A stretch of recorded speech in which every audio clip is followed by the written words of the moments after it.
Test. To the world was hello. Thank you.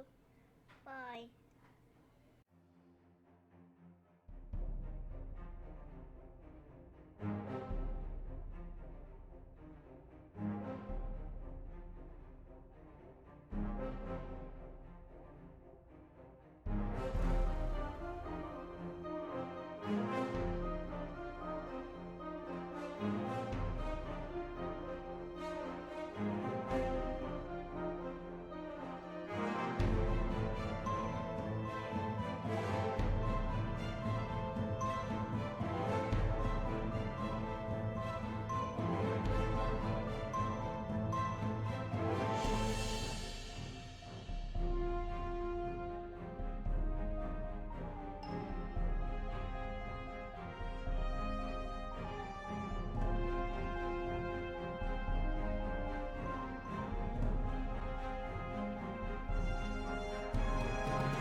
Good evening, folks.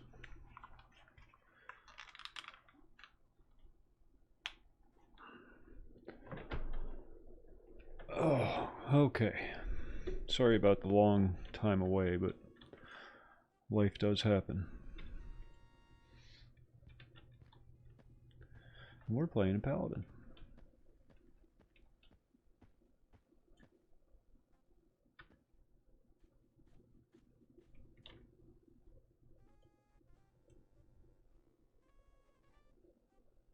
Oh, that's why.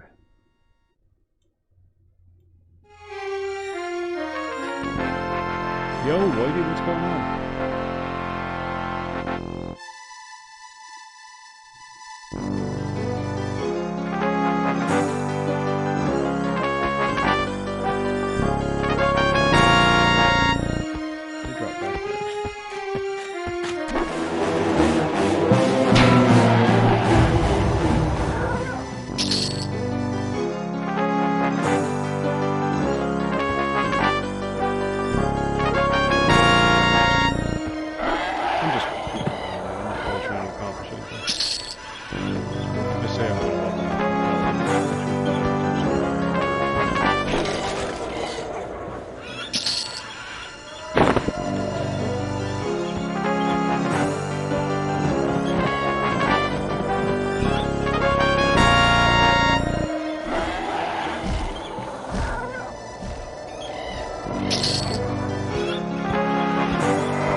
Yes, sir. Yeah, it is. I have a feeling we're going to be checking it out.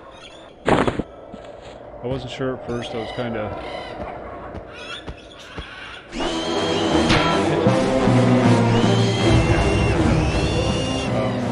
hedging away from it, so I was kind of really burnt out on EverQuest. But the more we got to talk about it, the more it sounds like it could be entertaining. Starting from scratch. Fresh Green Server.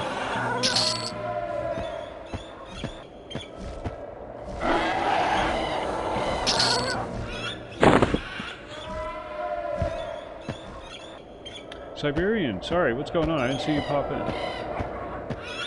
No soda tonight. They're doing a Green Server, P99, launching it next month, and I just wanted to get my toe back in again.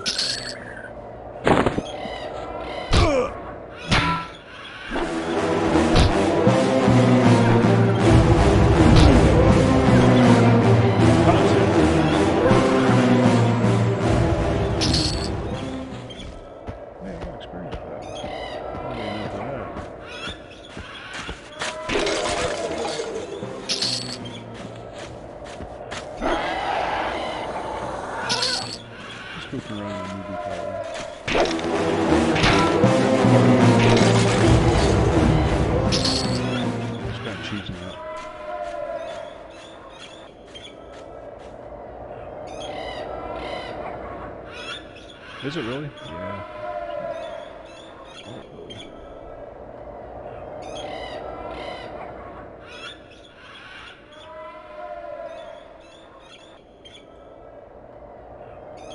Alright, we'll try that.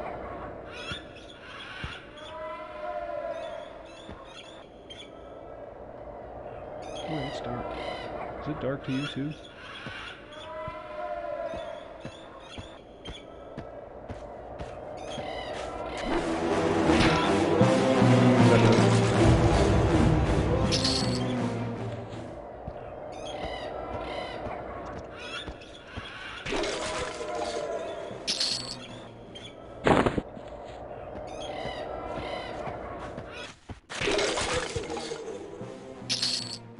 See, I can hear myself just fine. That's the problem. It's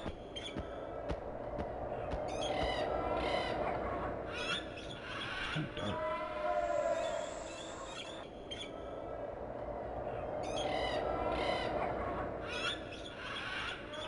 Oh, I don't think you can adjust the game in Windows mode. I don't know. Is there brightness?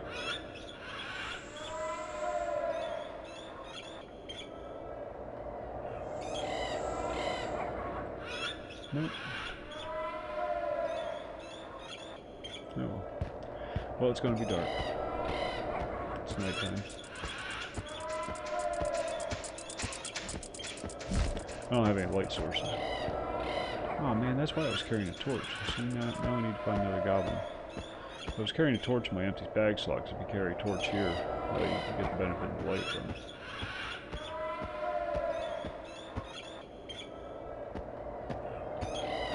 Is it really?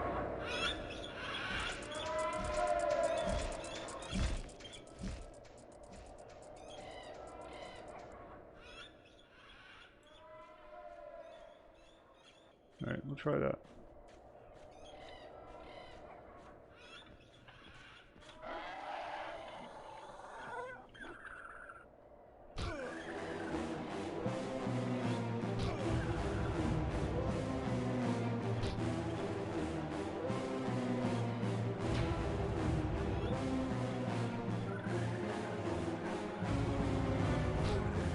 Now that I think about it, I don't think he's ever used a sword. I think he's always used a club of some sort.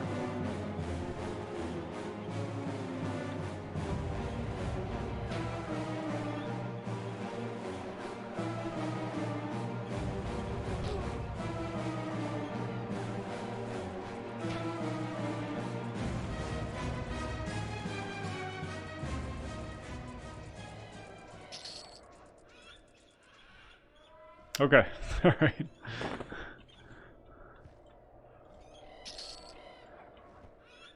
Hey, I was gonna kill him. Fine, you kill him.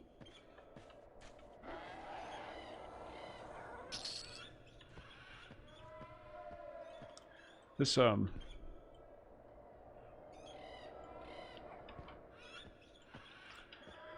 face for the dwarf, it's one of the, you know, you only get like 6 face options. Looks exactly like Mick Foley from, you know, wrestling, WWE, whatever, ECW. Looks exactly like him. It's kind of funny. I mean, except he has both ears.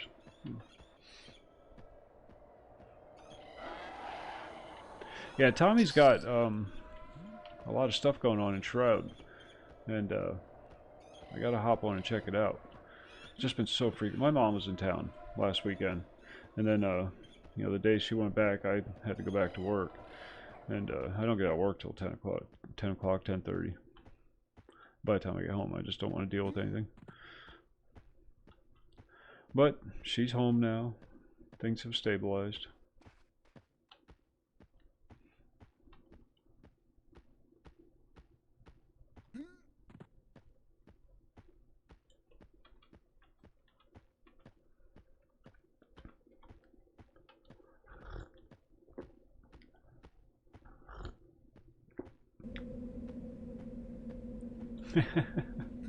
There's Tommy.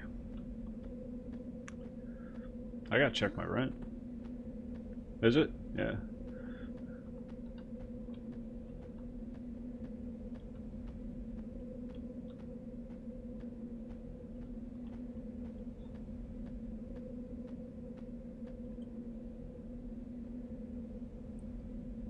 Now I'm on Mixer tonight. And I'm just hoping that the, you know, on the off chance anybody actually tunes in on Mixer, because this is my first stream ever on Mixer. Just hope the chat thing works.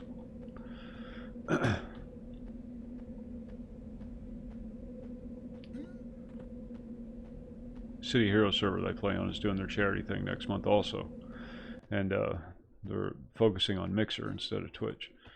So I had to get in there and get it set up.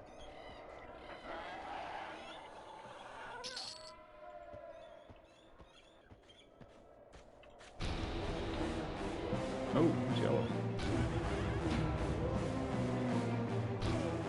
I'm on both. Well, YouTube also.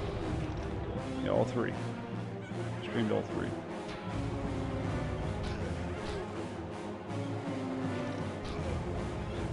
That's why you see all kinds of goofy chat coming from people that aren't. Yeah.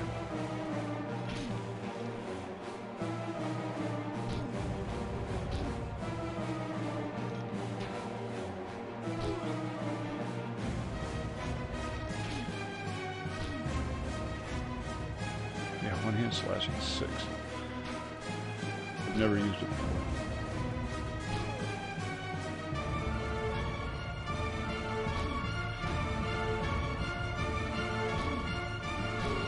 Hey, Tommy.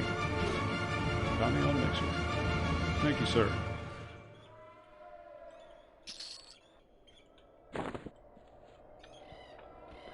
And I don't have any healing yet.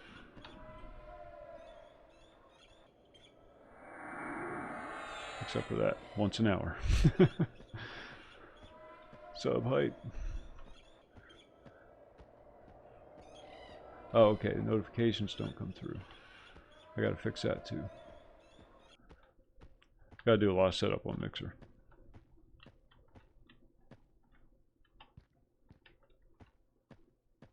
But we'll get her done. We'll get her done.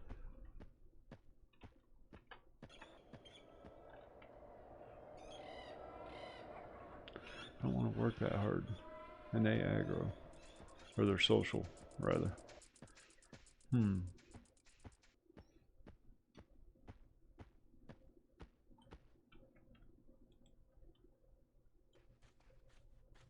Oh no, it's not Restream.io. They do all the hard part. I send out one signal and then they send it out to 3 different locations. That's why there's frequently a longer than normal delay in the chat. Because it's, yeah.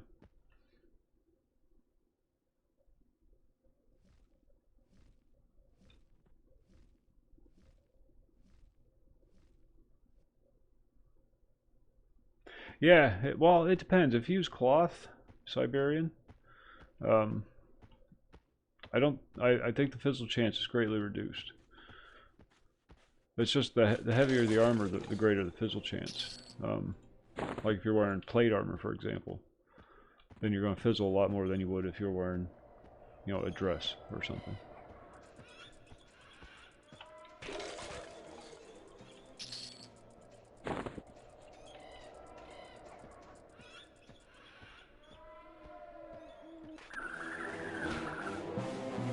And it's a trade-off. You know, you get more protection, but yeah,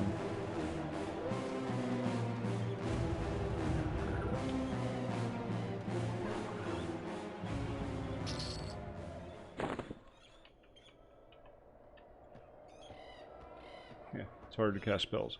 But if you're playing like a melee type, though, you don't really use spells as often as you do abilities.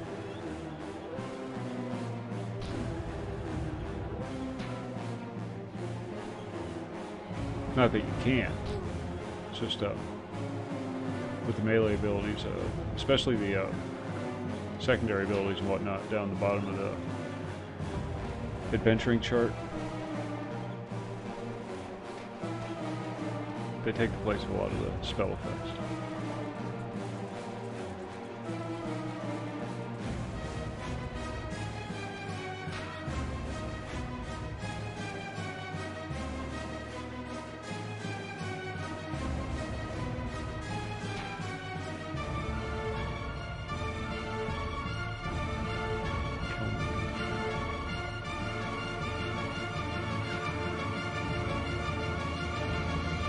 Yeah, cloth armor you don't get all that fizzle. Oh, you can make it.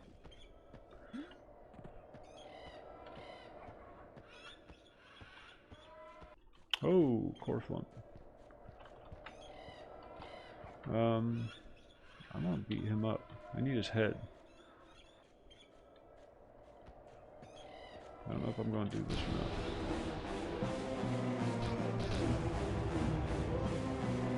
Tough.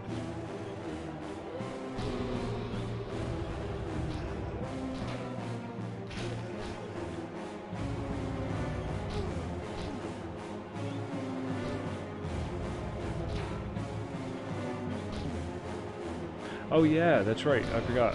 Yeah, white iron. White iron's like casting armor.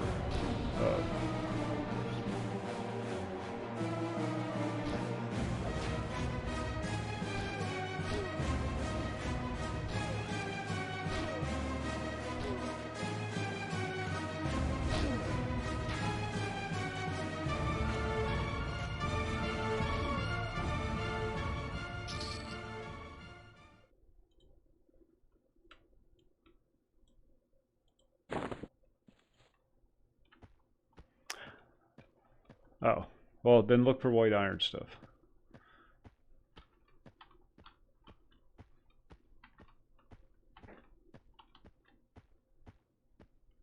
I forgot about that.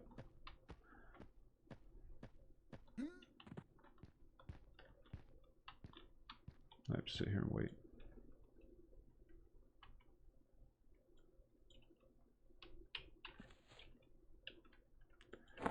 Got no stinking bandages. I wonder if you can buy them down here. There's Core Flunk and Zarkumi, and you have to get both of their heads and then you take it to the Warriors Guild and you get a helmet or something, or a piece of armor or something. I forget what you get. Yeah, same. Yeah, that's all I do in that game is crafting.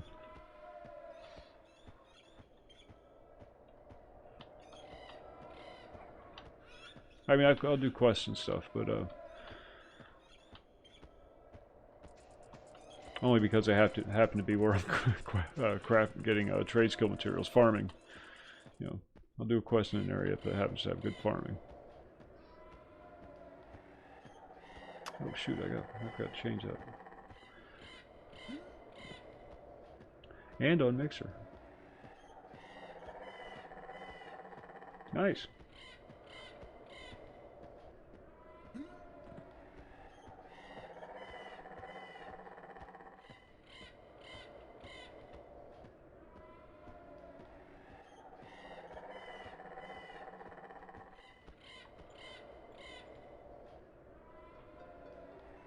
Pottery.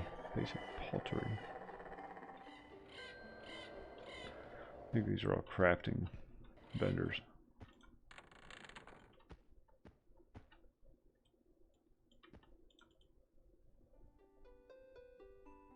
Sewing, tailoring.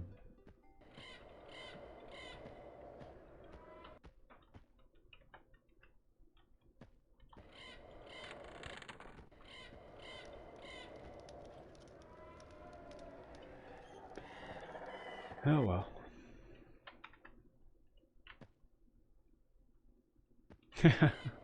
Those are the good fights. The ones where you start squirming in your chair.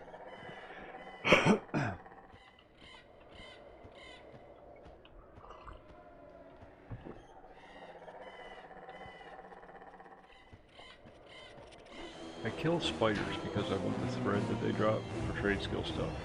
But in EverQuest, the trade skill system is so cumbersome that I don't generally do it too much. Beyond just some very basic stuff.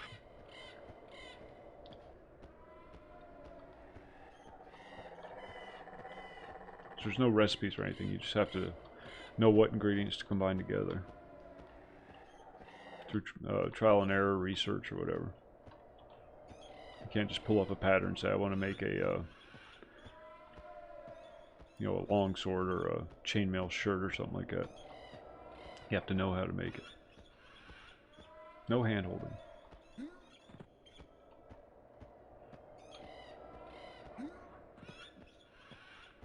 Of course, EverQuest does have a tendency to take that stuff too far. It was a young game. It was a new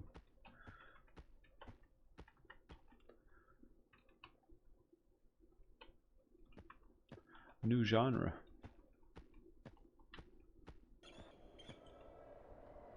Wind will give you a dex buff, the spell itself, and lunar magic gives you a dex buff at night.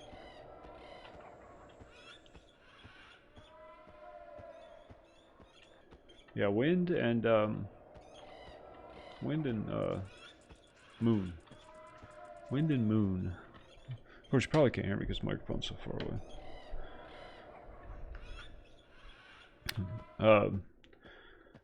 Once you, like in the second rank of moon magic, there's an ability you can pick up. Moon is what gives you the infravision, the dark vision, and night vision. You know, like NVGs. It makes everything kind of greenish. And then sun gives you the candle flame that follows you around.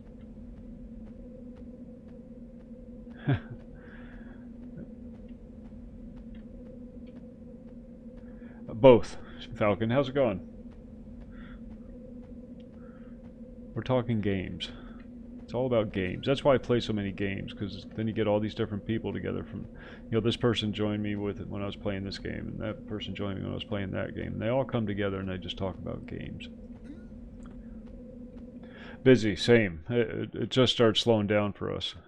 Mom was in, I was just telling him earlier, my mom was in for the weekend, and it was just an exhausting weekend, 5-day weekend.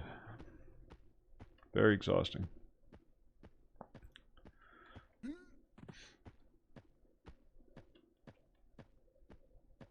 Hyper, what's going on? Yeah, Siberian came here from the Asheron's Call streams. It's going well. Going very well.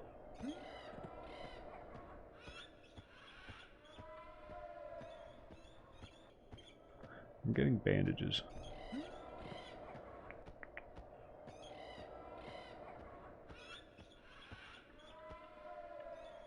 Oh, Wolf, what's going on? Are you going to be on the green server?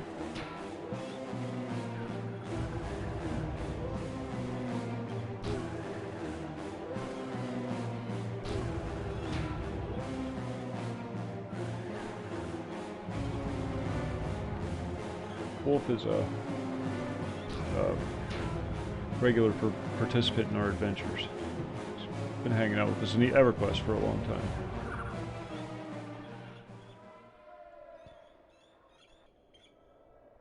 I don't know, Siberian. They did a big patch, and everybody kind of lost their maps. Maybe they're going to be implementing some feature that actually involves gathering the maps and studying them or something like that. You actually have to learn the maps or zone maps. I don't know, because they drop all those maps all the time, but I don't really know what purpose they serve. I wasn't initially hyper because I'd burned out on EverQuest. I was just done. I did not want to play EverQuest anymore, and took some time off. Played some other games, obviously, and then we got to talking about it the other day, and I just thought, you know, it might be kind of fun getting the gang back together and start new, even if it doesn't last long. You know, just goof around in the early stages, make new characters on a vanilla server, even playing field across the board.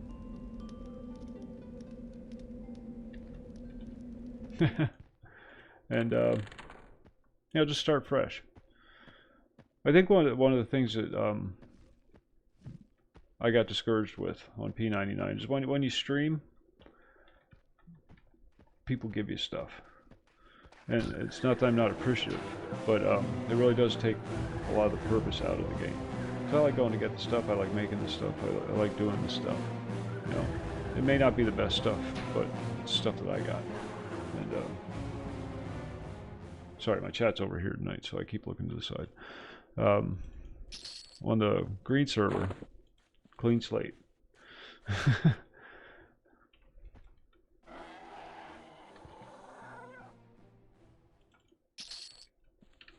I got him into EverQuest. Don't listen to him, Hyper. Don't. He's full of shit. I got him into. Oh, excuse my French. I forgot Mixer has rules about that.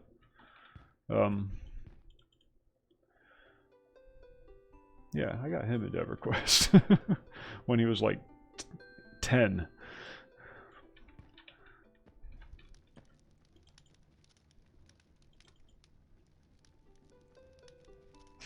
No. But he did get me back on the server. He was part of the conversation about the green server. It was first for a lot of us. It wasn't mine. Mine was Astron's Call, but yeah, for a lot of us, EQ was it's where we broke our cherry, so to speak.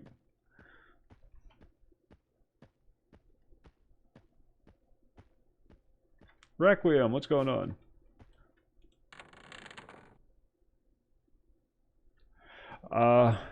Yeah, I know about it. I don't know. I'm not, to be honest, I'm not that excited about Pantheon.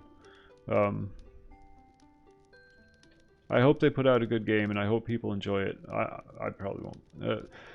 Mike has been threatening to force me into playing it. But we'll see. I don't know.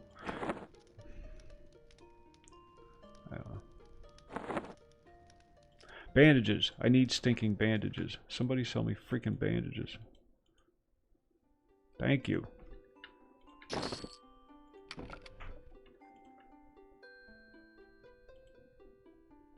Man, why do I keep picking these things up? You use these for something, but oh, I think it's for the scarab armor. That's right.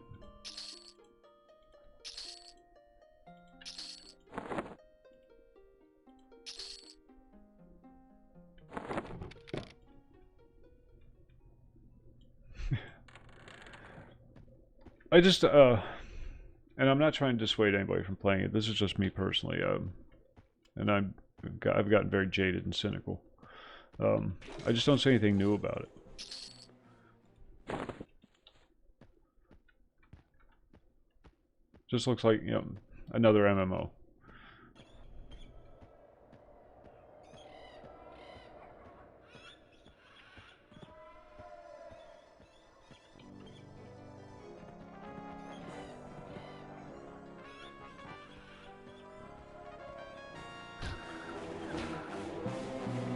But that's just me talking.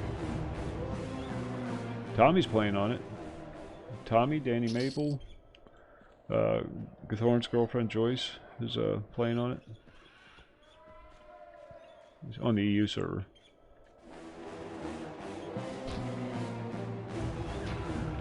Yeah, I've been burned too many times. It's the next great thing in gaming, and then by the time it comes out, it's just another MMO. That's happened way too many times over the years.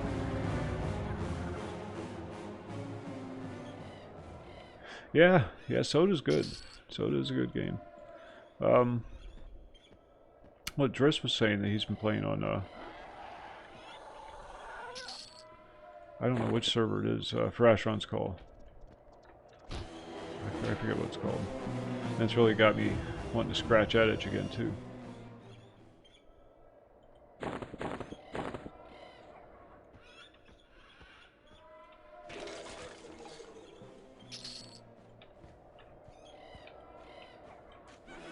Get nostalgic in my old age. Soda is a good game. Anybody who is a big fan of the classic MMOs, you know, Dark Age, EverQuest, Asheron's Call, well, Richard Garriott had a big hand in writing it, so even, you know, it has the ultimate edge, because it's got a lot of the same folks and names and places and whatnot. Now, I'm not that familiar with the Ultimate War, but yeah, Richard Garriott had a big hand in putting the game together, and it's really shaping up to be a decent little, a great, fun little game. And I don't mean to trivialize it, but you know,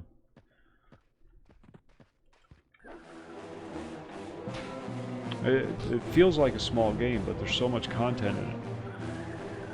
But when you're just running around, it just feels like this tiny little game. But they cram a lot in there. Holy crap.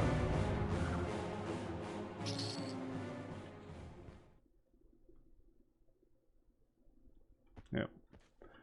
Yeah, the only issues they really have are some optimization issues. That's something that they really need to get a grip on. I don't know if they can, though. The player housing, for anybody that's played Asheron's Call, you know how much havoc that can wreak on a landscape. That's one of the biggest problems they had with their housing in that game, was just the amount of lag it generated because of all those little things that have to be processed. You know, every trophy on your wall and every piece of furniture, every door, every, you know, whatever. And Soda, good lord, they took that concept and ran with it. Fully customizable houses, inside, outside, change the walls, do whatever you want with it.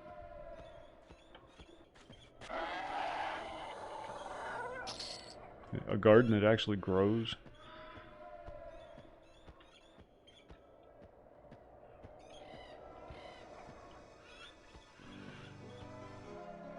There's a lot of good stuff in that game.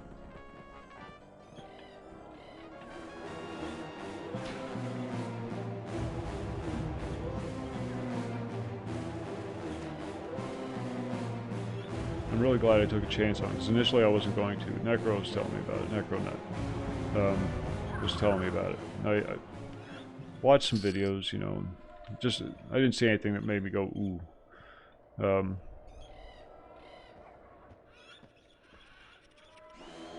But then I was bored one day and I figured, oh, what the hell, I'll check it out. And hooked, instantly hooked. The trade skill systems, the whole, it's basically Minecraft for grown-ups. Or older gamers.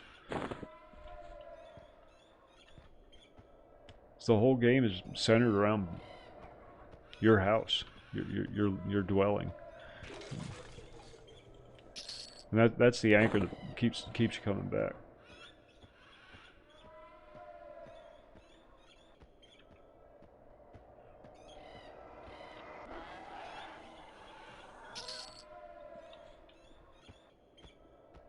The hook.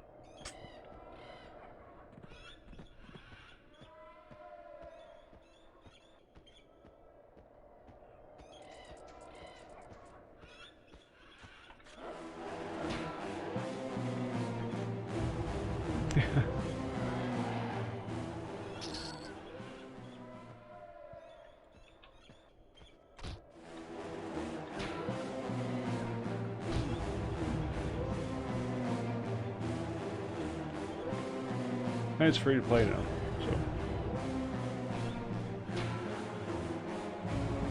they're still pumping out content. They just did a big update not too long ago to, you know, it's mostly just to fix stuff. Right now they're in post-beta, pre-launch stage, I guess. Alpha, or no, I don't know, whatever the hell they would call that, I don't know.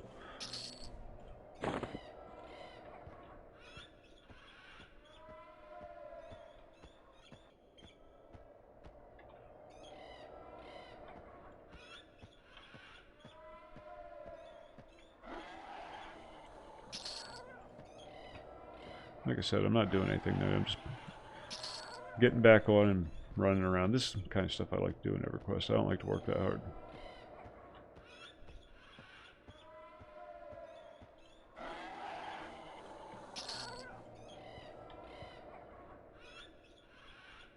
It does. It does. There's a lot of AC in there. There's a lot of Dark Age in there. It's a kind of a mishmash kind of thing, but the combat system is very AC-like because there's no levels. AC had levels, but they didn't mean anything because AC was entirely skill-based. You pick which skills you want, and that's what you use. Who's that? Dead gnome.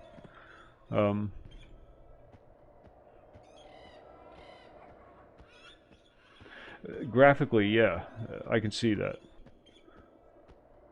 And the skills also. I don't know, I didn't get too deep into EQ2, just enough to realize I did enjoy the game, but I was the only one playing it, and you know how it is. You get bored quick when you're all by yourself. Even me, who never plays with anybody, I still like knowing that everybody's out there.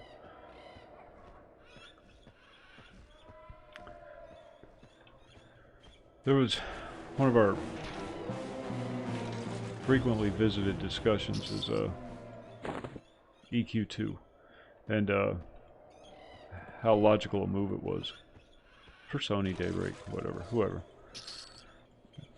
And I've always been of the opinion that it would have been a much more well-received game if they hadn't called it EQ2, if they'd called it something else.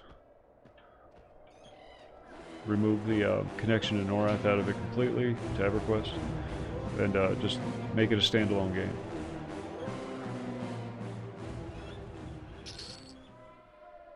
Or even a you know, an affiliated game or something like that. Just not a sequel. Because people who play EverQuest are going to play EverQuest. They're not going to play EverQuest 2. They're going to play EverQuest because that's the game they want to play. Same with Asheron's Call. You know, people were intrigued by the idea of an AC2. But man, that game was horrible. Nico, what's going on? Long time no see.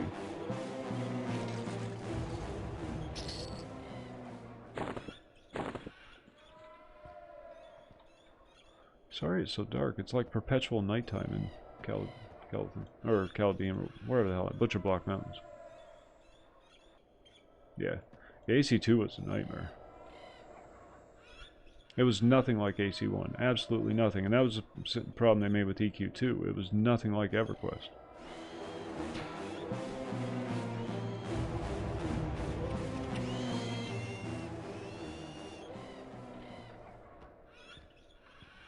I think I made one character on AC2, and that was after it went free to play. When you get you pay the $9.99, then you can play an unlimited amount. When it went into like maintenance mode. Spoon. Wolf, thanks for the sub, sir. Thank you very much. You can blame Thompson for this. He's the one that brought up the whole green server thing, and just it got me intrigued. It's going to be fun running around with a rusty dagger for 18 levels. I might even polish it. Get a tarnished dagger for that one extra, or one less delay.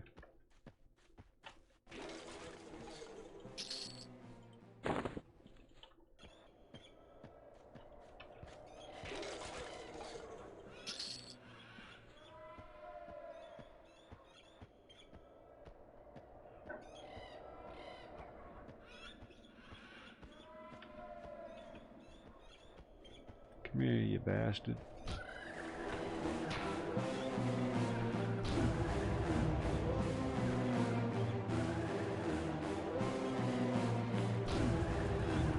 But yeah, I have a feeling there's Fellowship's going to have representation on the Green Server.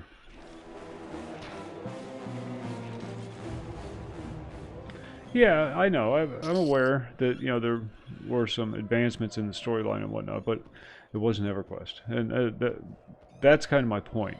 When you think of EverQuest, you have a very specific thing in mind, and when you go into EQ2, you want that very specific thing, but newer. You know what I mean? Maybe with shinier graphics or whatever. Maybe slightly improved gameplay or streamlined gameplay. Not too streamlined, because one of the charms of EverQuest is how clunky and slow it is. I know that sounds odd, but let's face it. 20 years. 21 years? 20 years? Yeah, it feels like a newer game. And but if they'd called it like Bob's Wonderland Adventures or something like that, whatever, I don't know, and just completely divorced it from EverQuest, I think they would have had a good game on their hands.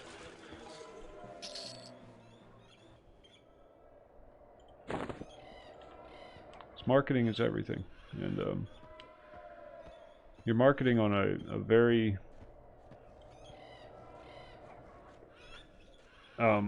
tight, rigid community of a fan base, you know, for EverQuest, and they're very picky and very protective of their game.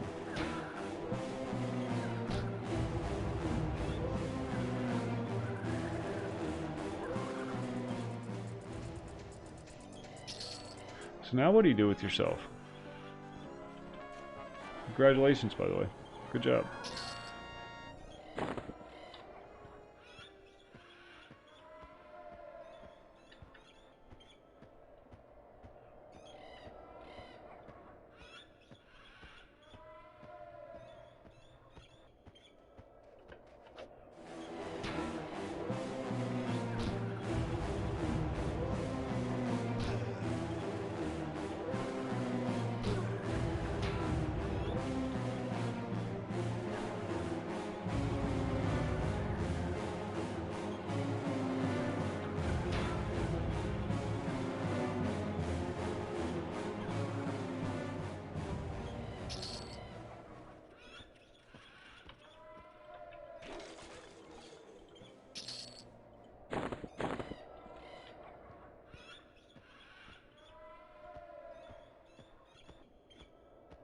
Do you find the clarity, and I'm not making light of the situation, I swear to you I'm not, this is genuine curiosity. Do you find the clarity to be disturbing?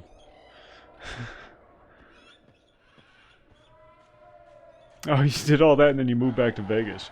You should move to like Tennessee or something like that, where they don't have all that stuff. But the clarity. Seeing the world unfiltered, you know, in its natural state.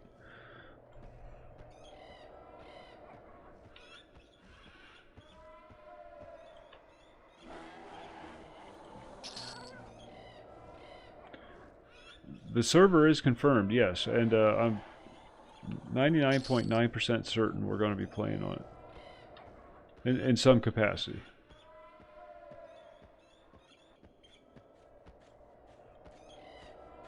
You know what I mean.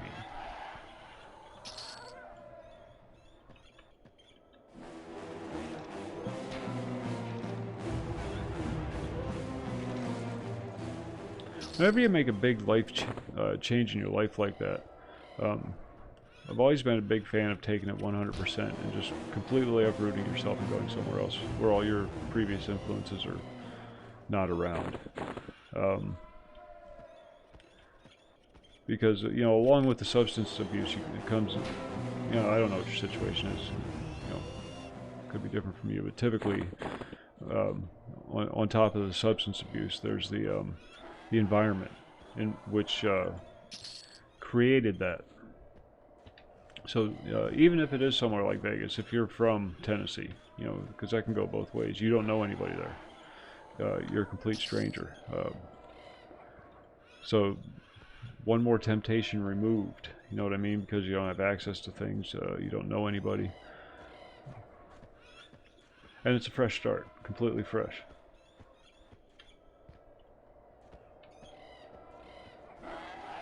But yeah, I went through a phase, you know, when I was younger. Altered reality phase, whatever I get my hands on. That's years ago, of course, but then when I stopped, it was just it was an adjustment. Seabus, what's going on?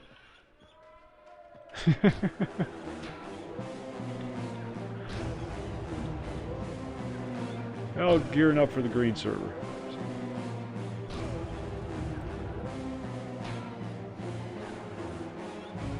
Because it becomes your normal state of being. That altered state becomes your normal state of being. I don't think a lot of folks, you know, especially a lot of folks that are, you know, clean living, don't really grasp that side of it. Because that becomes your new reality. Your new reality is always through those filters.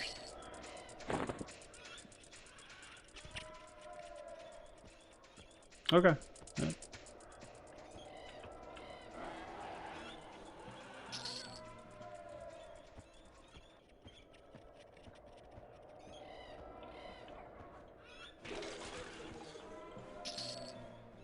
Of course, I'm antisocial, so that probably explains half the reason why I don't talk to any of the people I used to. You know. So you kill enough of them, then you end up with just these swarms of bats. And then if you're a shaman, it's a good idea to come over here and just kill all these bats for the bat wings. You know, for the levitate spells, or whoever has the levitate spells.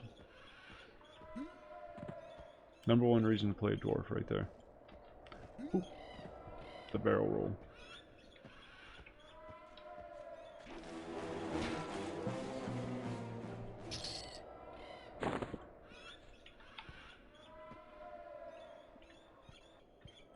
Go pick on some goblins. There's some...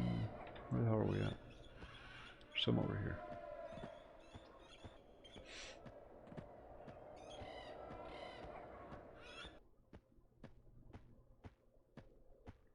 That's what that 15 years I spent in Florida. That was kind of what it was for me. Just getting away, uprooting myself, and just starting fresh.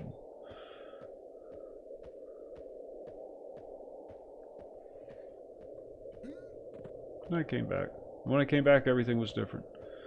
I viewed the town differently. I viewed, you know, past friendships differently, and you know, with a more worldly gaze, I guess. I'm one of those people that just stays in one spot forever. You know, one locale.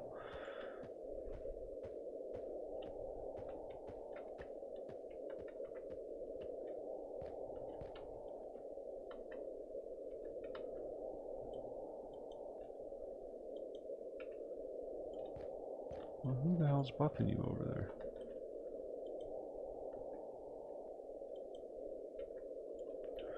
Oh, yeah. Okay, I don't think we're ready for goblins yet.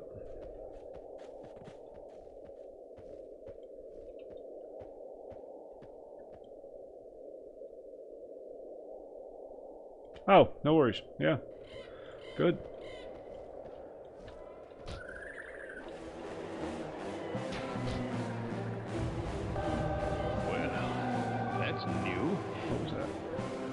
Chrono Trigger, thanks for the follow.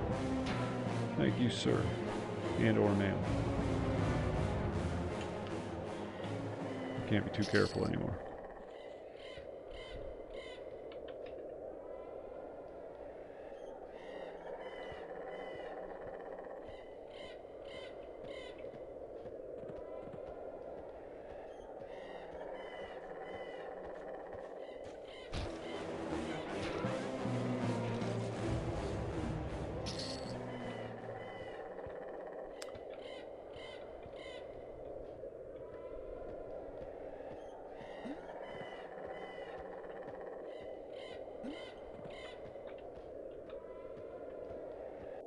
Look at me keyboard turning.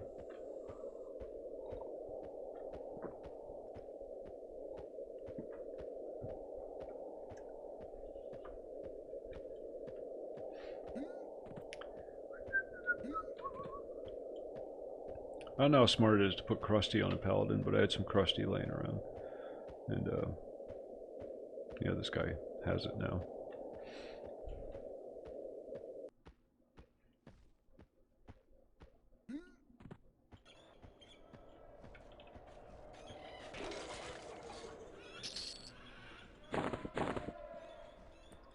Said, not really looking to accomplish anything, just playing.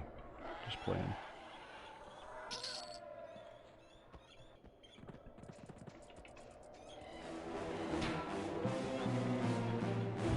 Oh, close to leveling up.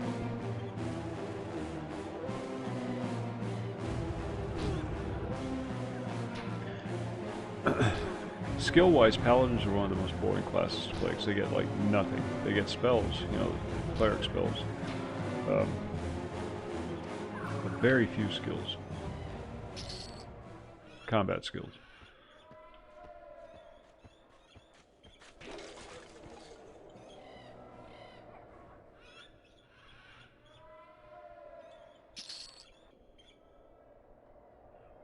Yeah, I did. I was on my, they just did, they did a couple updates since the last time I played, and I'm guessing something happened in one of the updates.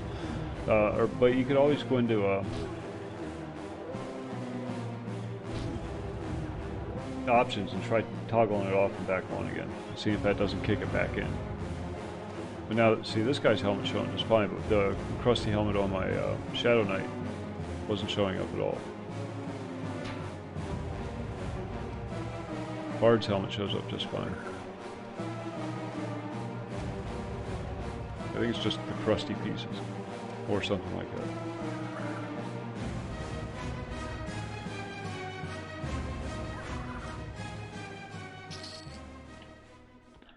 I don't know. I don't know what these kids get up to. They're all on drugs, you know.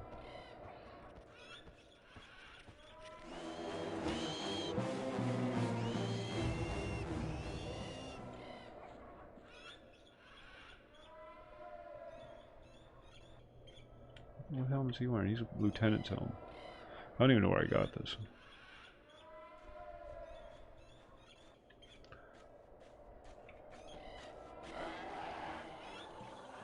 From a lieutenant, apparently. I'm guessing he wasn't willing to give it up.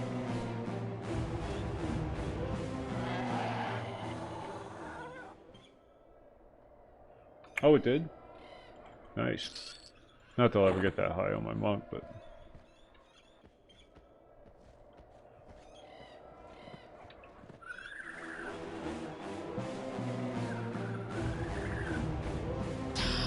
Dang. Level 7. Look at us. We're ready to start raiding. That's it.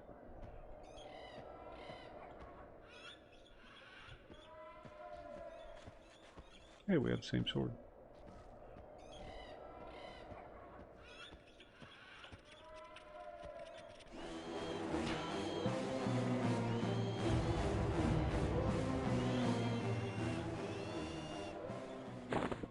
Isn't this just one of those random drops from City of Mist or something like that? Or am I thinking of something else?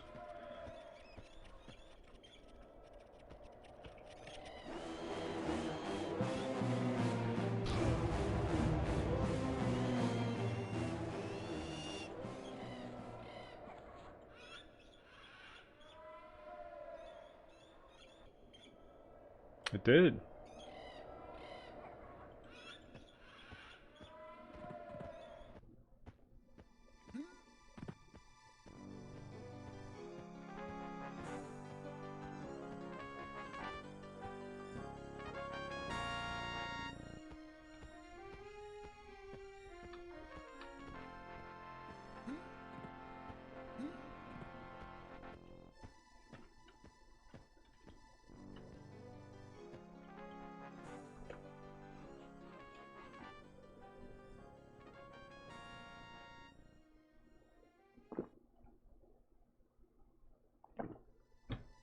It's a fairly decent sword for just a, you know, random drop, whatever. Hey, for what it is. Good stats.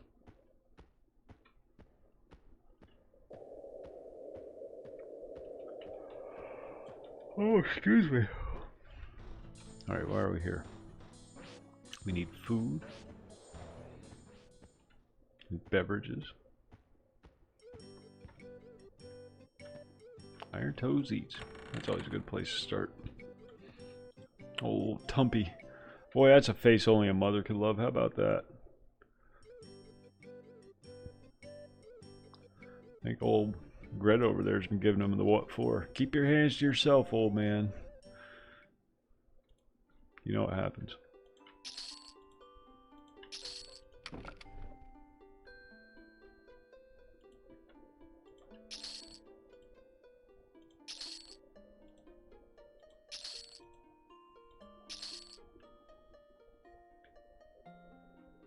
Yes, yeah, that's exactly what I was thinking. Either a cleric or a paladin.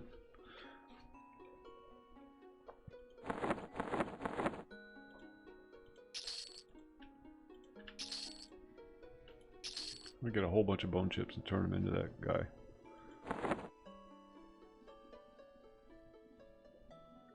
Got drinker's nose, yeah.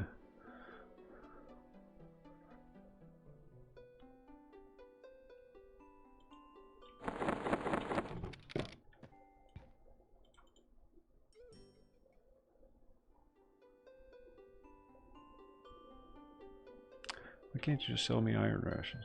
I don't really need food. Do you even sell water? This woman is worthless. You are a worthless woman. And what's the one where you, oh yeah, that's the one. No, wait, what is it? There's a quest in here. Oh, that's the, crushbone belts. Or, yeah, crushbone belts. That guy takes those. Never mind, figured it out. Then the guy in the Paladin's Guild takes the bone chips. Alright, well, let's go get some more.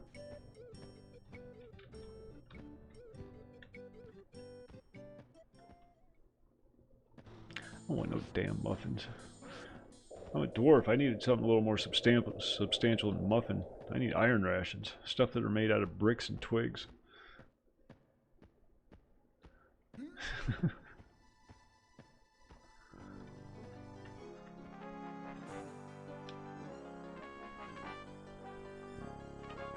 The Terry Pratchett Discworld novels, the dwarves in that universe have a thing called dwarf bread, and it's basically rock.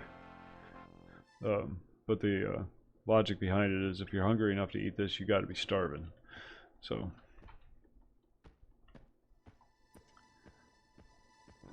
good, solid dwarf food. Be right back. Go and grab a coffee.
Bada bing. Okay, we're back. Rock red does make real men.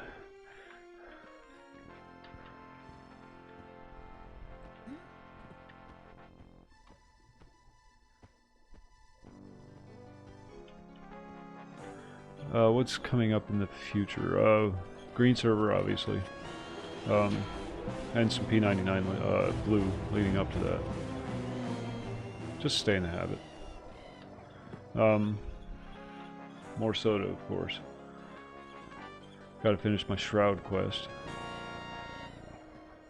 Pay my rent. And,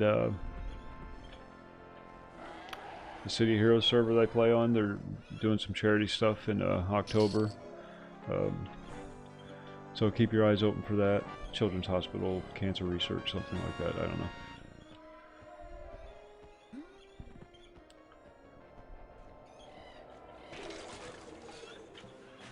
Doing some streams in support of that across the 3 platforms. Or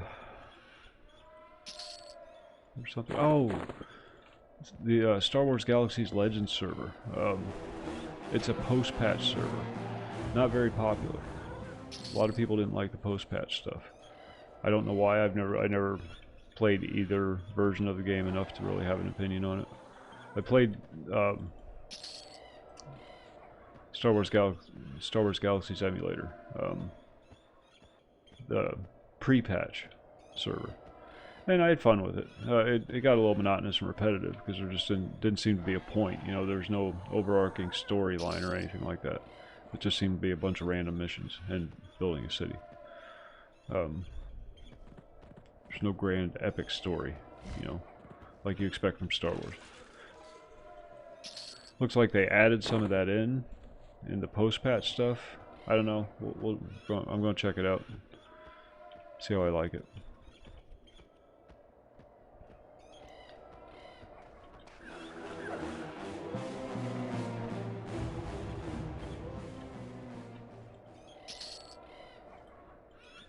Oh, it's just maybe I don't know. Maybe I don't know. Let's head down south and see what kind of trouble we can get into. We're about. I think we can head over to Crushbone soon, here, can't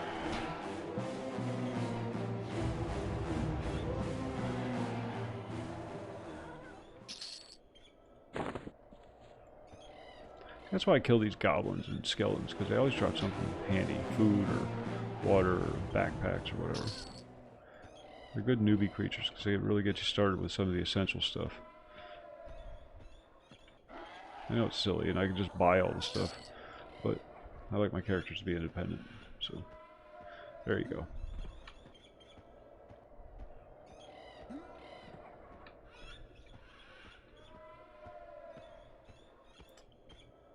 And I've really been getting the Asheron's Call itch again too, so I don't know, might revisit that. Just nothing serious, just popping in, saying hi, running around doing some quests. Random killing. AC isn't a very casual friendly game. You have to commit yourself to a game like that.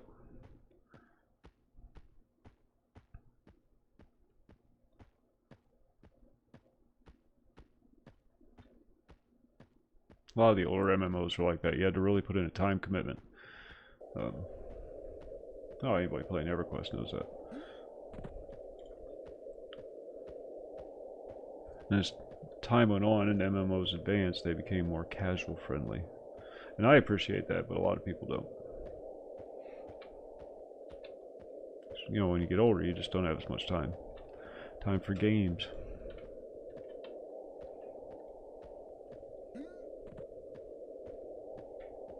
So you try to squeeze in as much as you can in the limited time you have.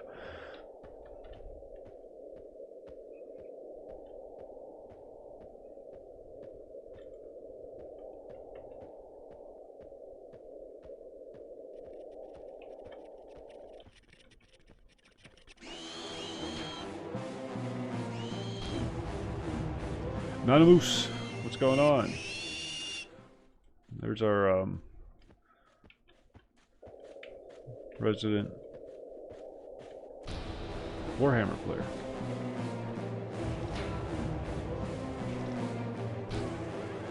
I found my backup for that server. All I have to do is copy it over.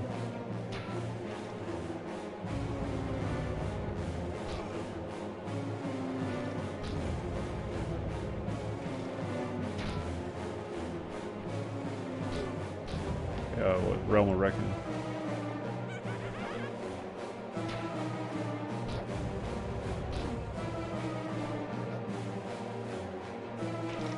Is it? Yeah. That's too bad. I don't think it ever had a big enough following to really justify a follow-up. A big private server follow-up. You know what I mean?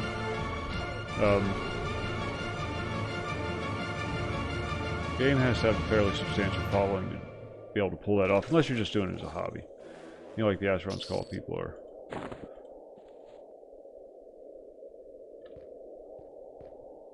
Oh, bad timing. Well, it could just be a temporary die-off. In response to WoW Classic coming up. So I imagine there's a lot of overlap. There's our torch.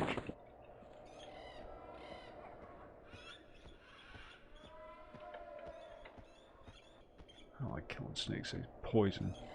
Poison's irritating.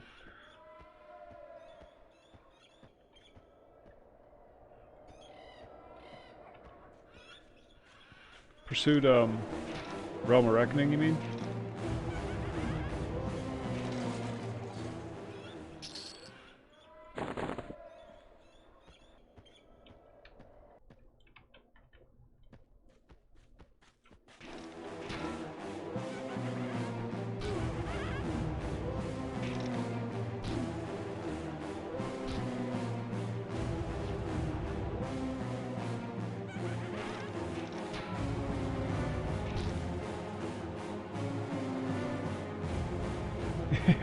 I do that with every game, though. I'm just here to show you the door. There's too many out there to just limit yourself to one. So I want to play them all, and that's a problem, because then you can't get too deep into any of them.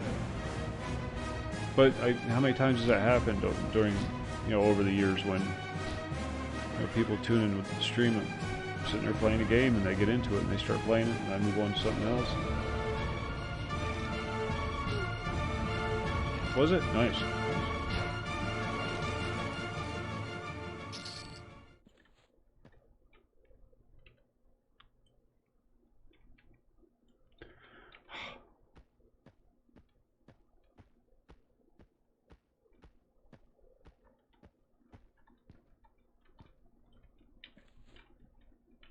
Oh wait, let's bind wound.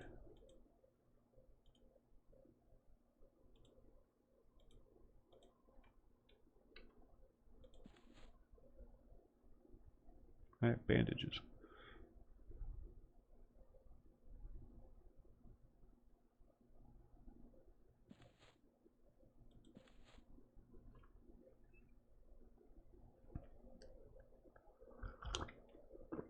What's that work runner? Stand up, dork. Come on, there's an orc coming. Oh, never mind, it's just a pawn.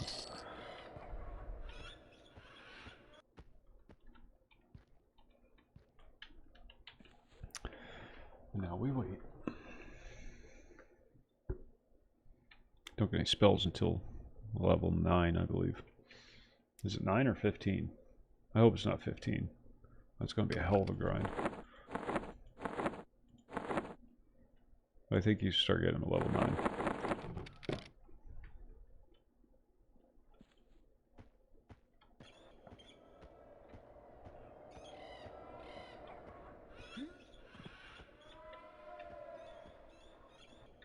Alright, Siberian, thanks for stopping by. Always a pleasure. Sleep well. Dream of fluffy kittens and Tootsie Rolls.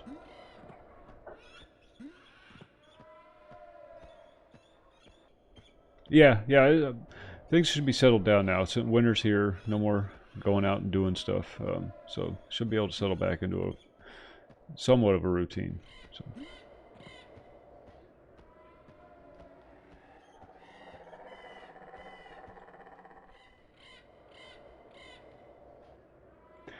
Yeah. Yeah. Camelot Unchained. I keep hearing about that. I don't know anything about it. Crowdfunding. It's a double-edged sword. You know, you're basically giving somebody money in the hopes that they're going to put out a product, and there's no guarantee that they're going to.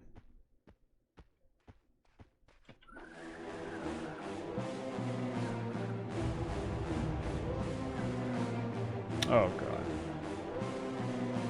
Well, if they get a profitable game out of it, there's no reason why they can't sell the engine. Well, settling in for the cold months. In Pennsylvania, it starts early. It's already down in the 60s. It was down in the 60s today. We get 3 months. 3 months of activity.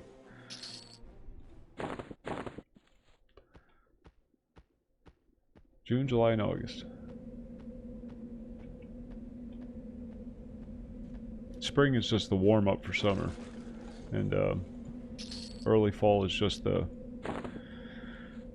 time of the year when you clean up from the summer, you know. Put all the lawn furniture away and take the window rattlers out of your windows.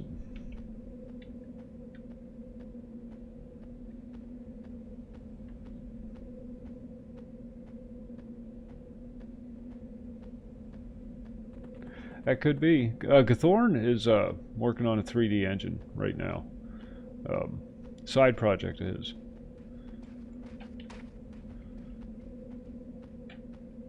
It's kind of exciting to watch it come together. I think they're a bit late. They don't want to launch next year, because the only game worth playing next year that's going to launch is Cyberpunk. Not ready for the chessboard yet.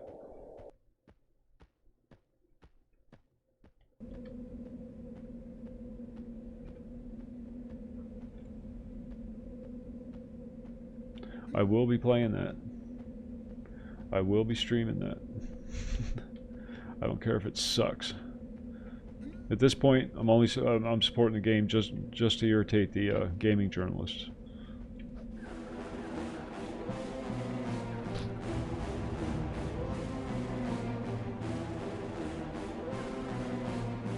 And Cyberpunk. You know, I love anything Cyberpunk. I have a blind eye when it comes to Cyberpunk. I don't care how bad it is. I like Johnny Mnemonic. I thought that was a great movie. I like the Matrix movies. I thought they were awesome.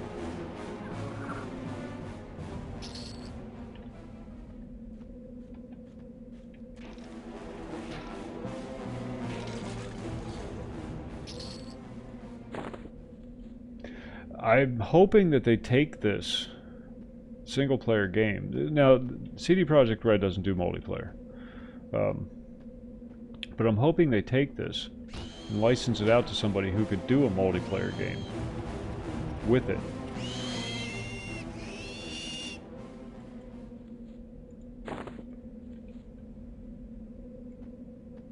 Yeah.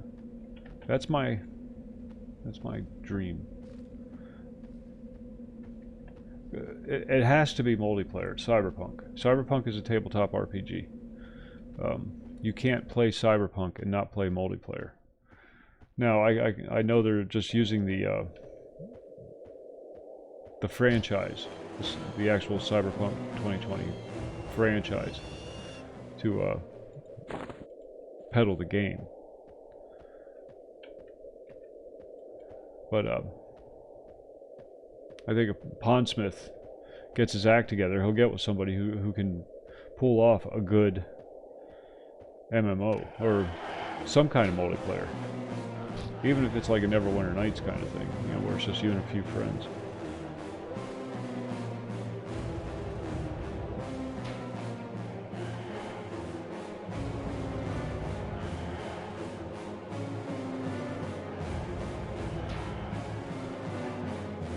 That would almost be better, actually.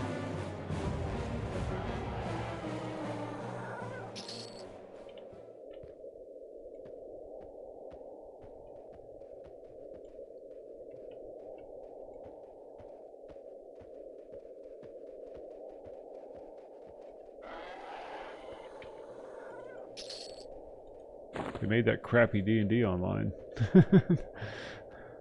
Cyberpunk deserves a better treatment. I think the failing with D&D online is they tried to make it too much like D&D.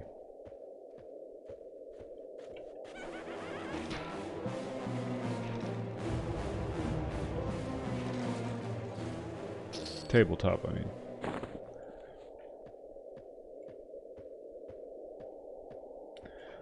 When I play on P99, I get these flashbacks of stuff that's on the live servers, and there's always this merging of the two universes, and I'll run over here expecting to see like a tower with a bunch of ogres standing around it, and it's not there because it's not in this iteration of the game.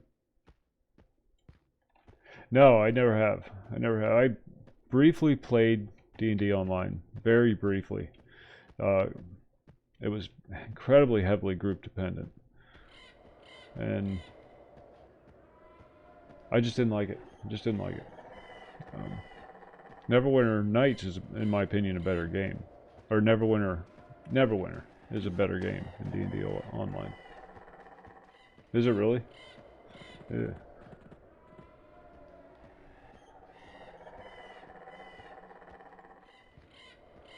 I just did not like it.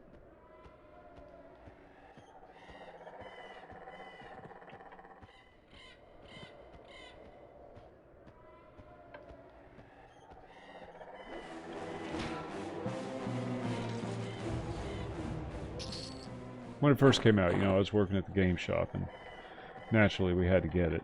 Everybody had to play it. Yeah, it is, but when you're working with a licensed property, your hands are usually tied pretty heavily.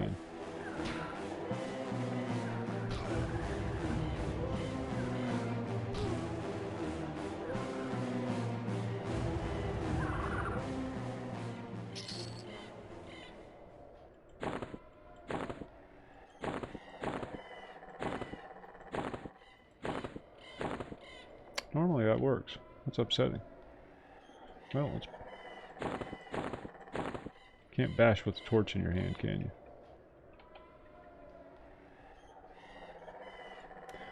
Will you go away? He's gonna beat me up.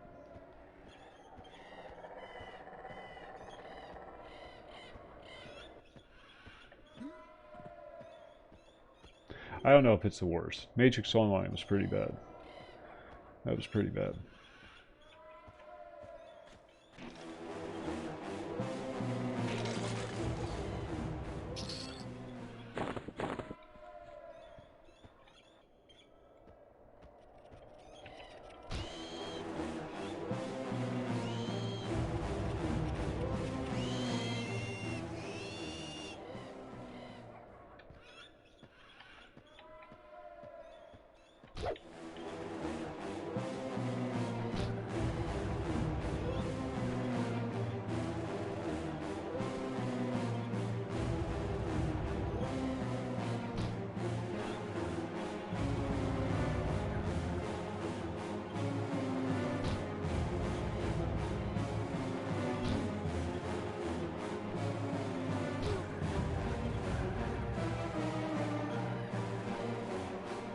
Oh, you just hit him.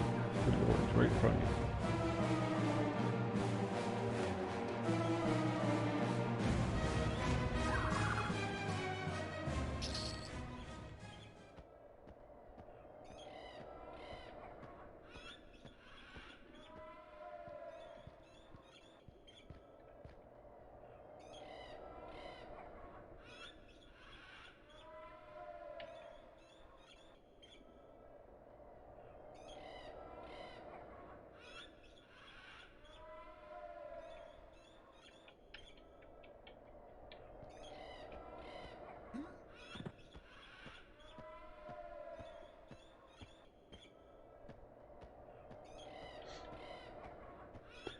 We got Cornflunk's head, now we need Zarkumi's head, and Zarkumi walks up this road here.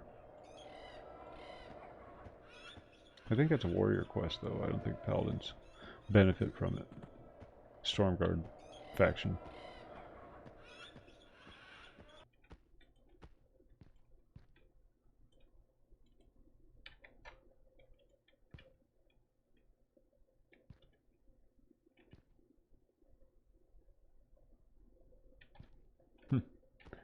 I don't know.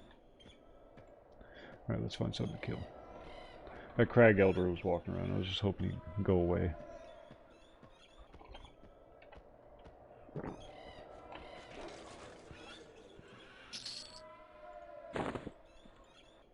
This guy is very purple.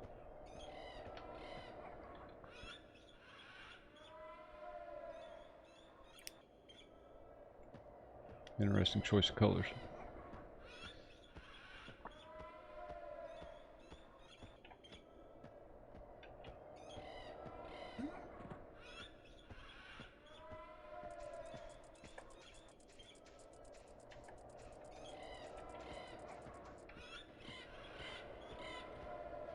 Yes, you. Over there. Go away. No one likes you. You have no friends.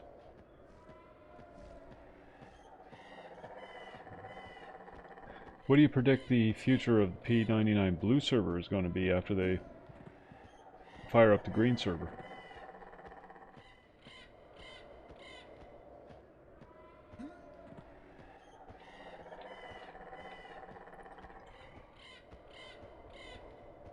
Green is a fresh, brand new Virgin server, classic EverQuest. No expansions. Launching next month.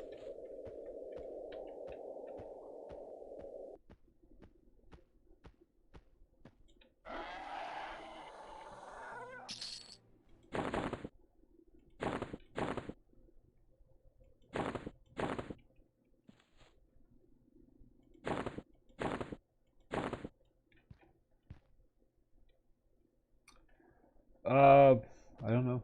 I don't know. Blue was always, the Blue server, the one I'm currently on, was always intended, from what I gather, to be kind of like a beta test.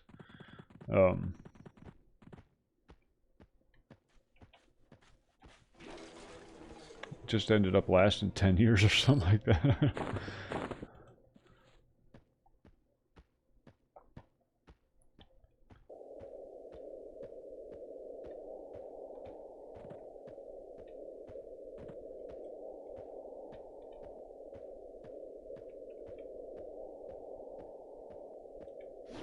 They're going to do all the Power Ranger colors. They're going to do green, blue, red, pink, yellow.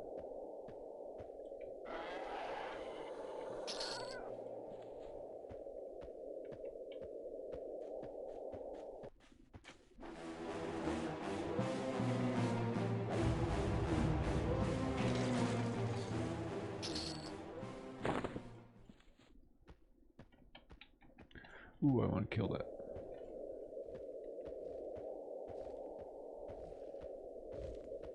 Looks so pompous.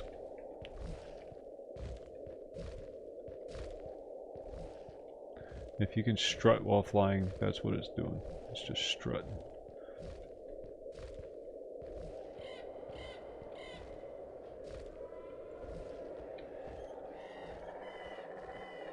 Yeah, well, it became very popular. The server did. I don't think they anticipated how popular it was going to be, and there were so many people playing on it, it would have been a shame to bring it down. So why not just, you know, keep it running, use it as a learning tool.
Shit, I got turned around. I don't know where I'm at now.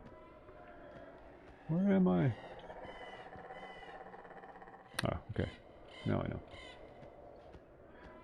Schlappy, yeah, just gearing up for the green server. Thompson kind of talked me into it.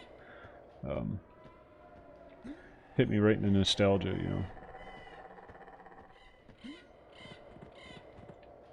Yes, YouTube and Mixer.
Adjusting to what?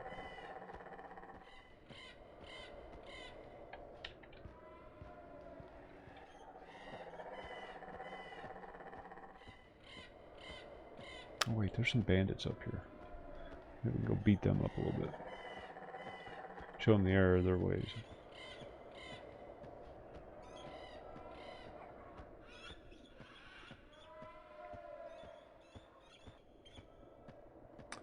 RPG, thanks for the follow. Oh, and Mixer, thank you for that. Appreciate it.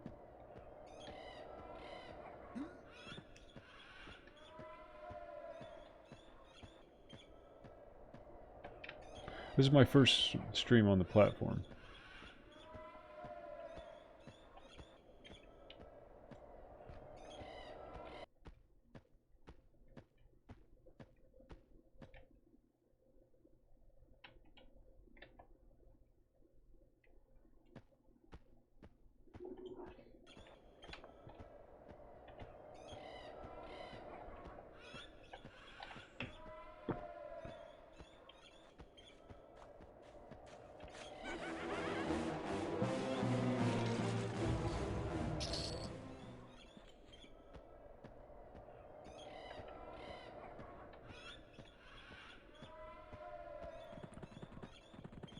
No, I don't think the bandits are here yet. I think these are goblins now.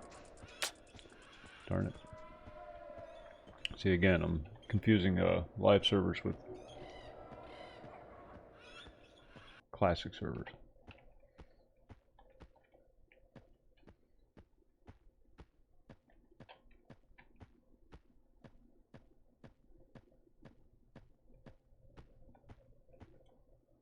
As long as I can pull just the one, we're in business.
We got shoes.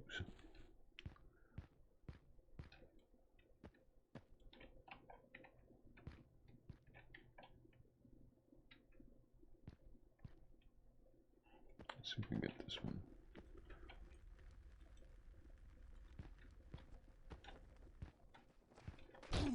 There we go.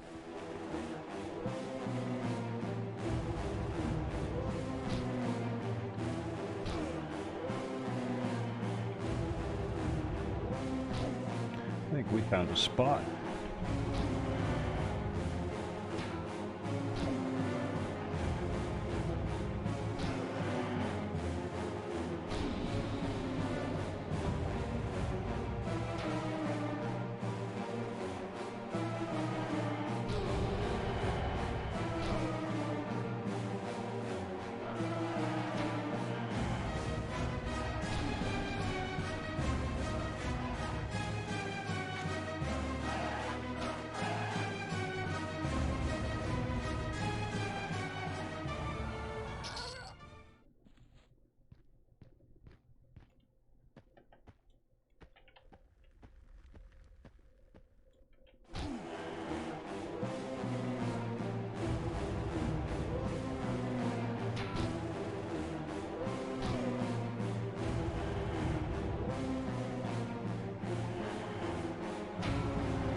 For any of you with an Epic Game Store account, they're doing a giveaway, some horror game right now. I don't remember what it is.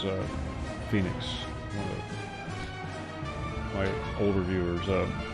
Whenever something like that comes up, he always sends me a message. And, yeah, there you go.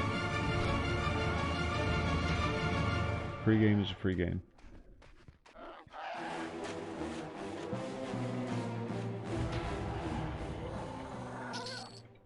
Oh, right. We found a spot. I was thinking there were some bandits here, but I think they're down further.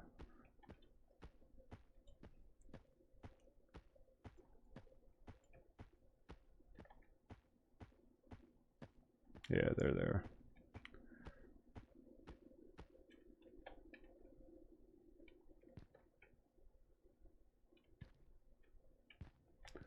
Okay. Now we know.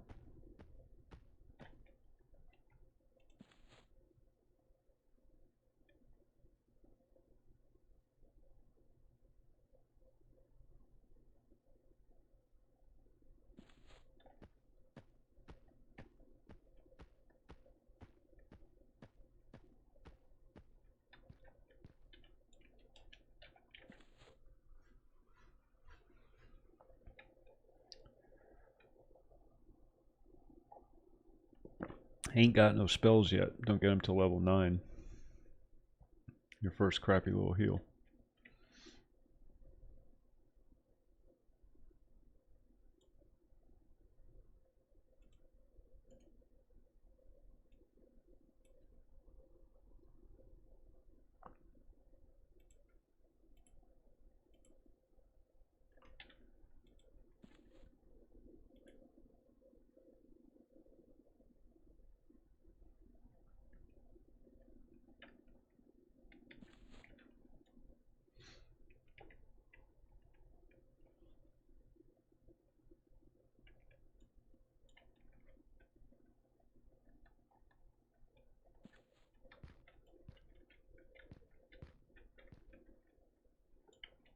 Not the most patient person in the world.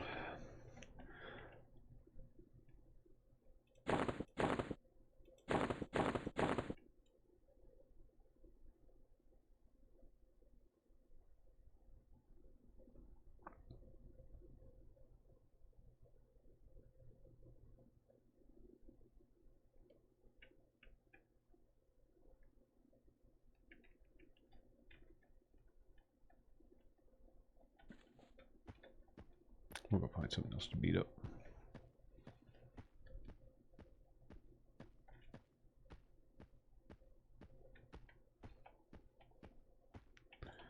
These two are always right here, worker scarab and giant scarab, and I'm guessing it's a mama and her baby. I always feel bad about killing them.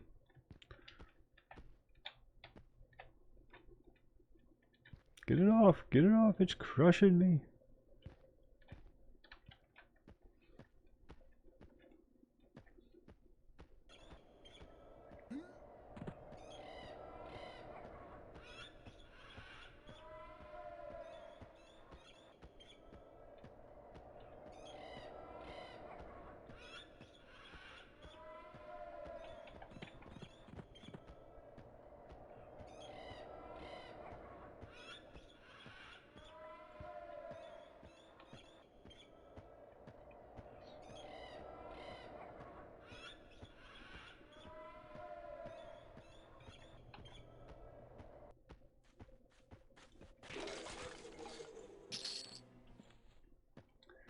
There's a bone chip quest in the Paladin's Guild. No reason not to do it.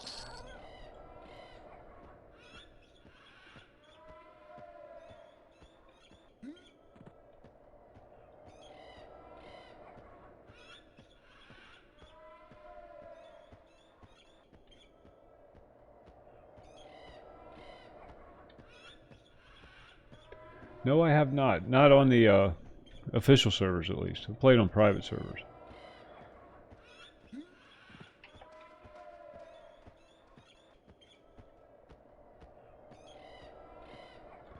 And I don't think I'm going to be good. Is it? Good.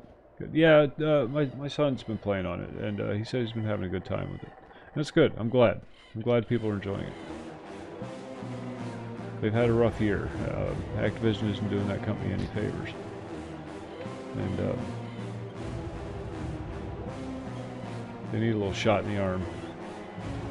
A little reminder, I think, of what it is that made them such a big company in the first place. And it wasn't Activision. It wasn't a board of directors.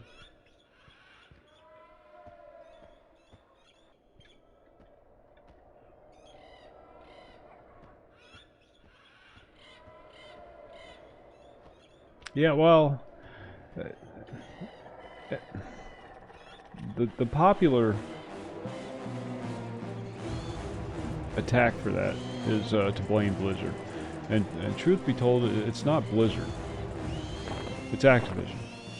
Activision got control over Blizzard somehow and started pulling the strings. I don't know what the deal was. I don't know what their official affiliation is, but it's fairly obvious that Activision's calling the shots.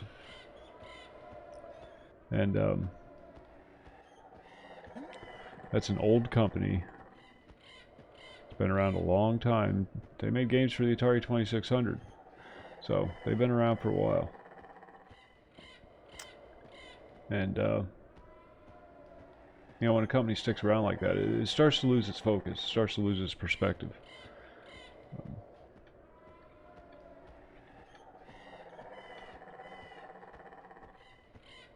It's almost good for game companies to die and bring fresh ones in, because you're always getting, then you get a new fresh perspective, and you don't get all wrapped up in the business side of it, which, you know, is understandably an important aspect of the process.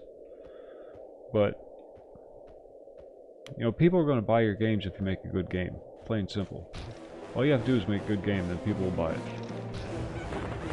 They know this, but they forget as time goes on, and they start looking at bottom lines and profit margins and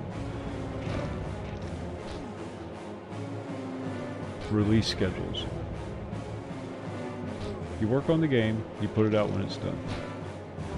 You make the game enjoyable so that people want to play it, and you know, by its very nature, people are going to buy it. Seems to work.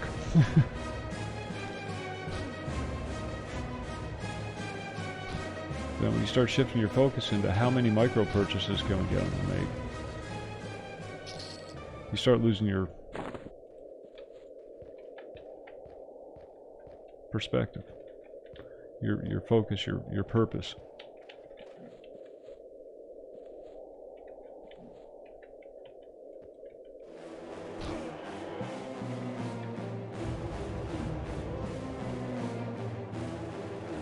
And that's where Activision's at right now. And they're taking Blizzard down with them. I'm just glad Bungie got away when they did.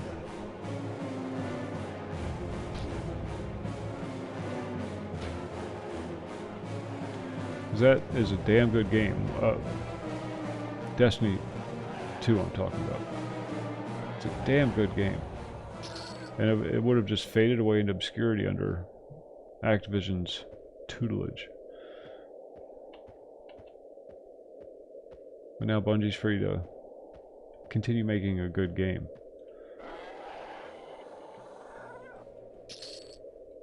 Did I say Bungie? Did I say Bungie? I don't know if I said Bungie. I meant Bungie if I didn't say Bungie. Are free to take their game and make it good. And they have been. Unfortunately, it might be one of those, you know, too little, too late kind of things.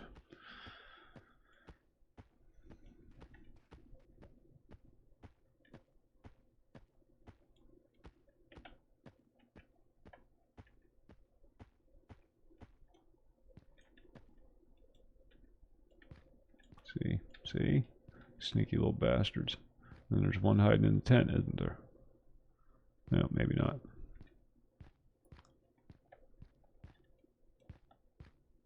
They like to sneak those shaman into you.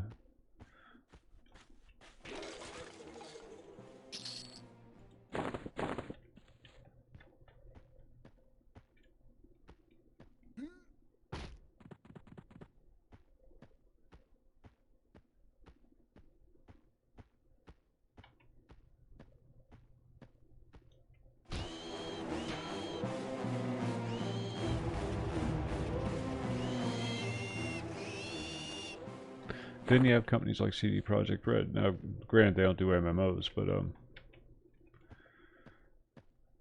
they do good games. Games that people want to play. No loopholes, no strings, no partial releases or incomplete releases. They make a game, they make it very well, they release it to the public when it's ready, and you get the entire game.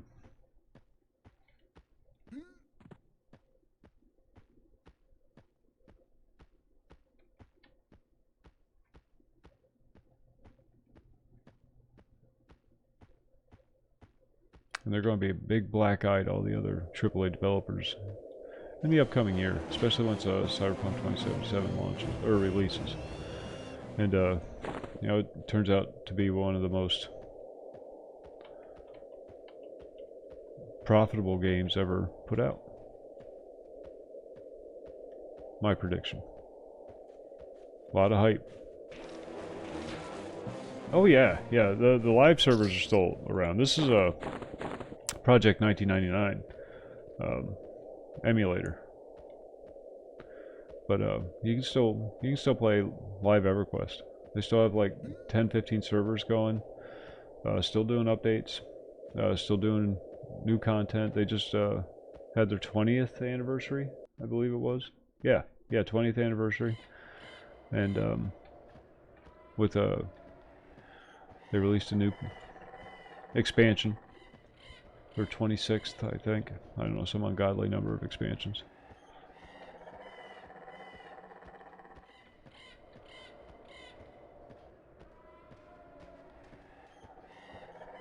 Oh, it still is. I mean, they did away with a lot of that on the live servers. They sped up the process, but it's still EverQuest. It's always going to be a time sink.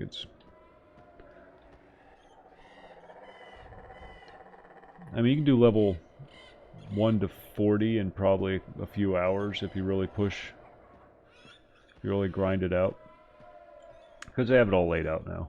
You start here, you go to the next zone, you go to the next zone, you go to the next zone, bam, bam, bam, bam. And that'll get you up to like 40, 50, 60. And then you're halfway through the levels. Because it goes up to like 105, 110 now.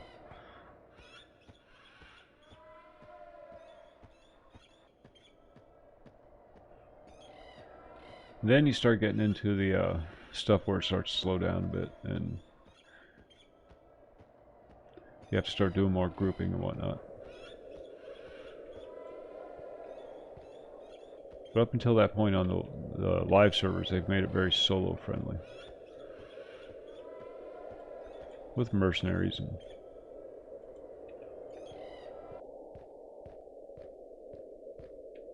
Oh wow, nice.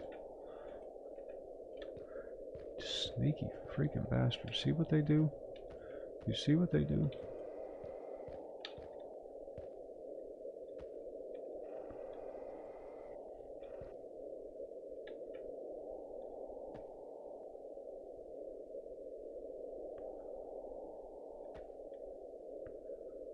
Just want to get close enough to get this goblin, but I don't want the shaman also.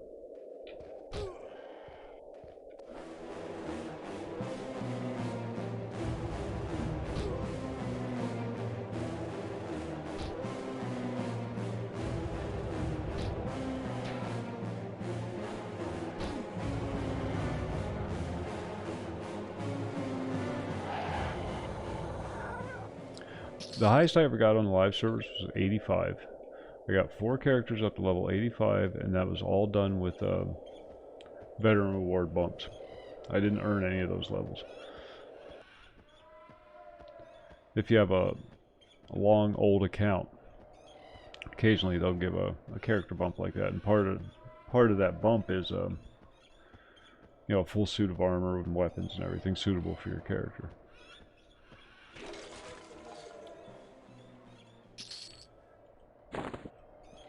So now I got an 85 ranger, monk, berserker, and something else. What else? I don't remember. Something else.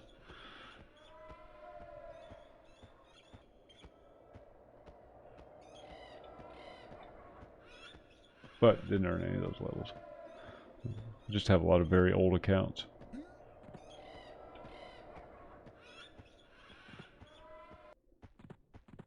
Ain't nobody got time for that.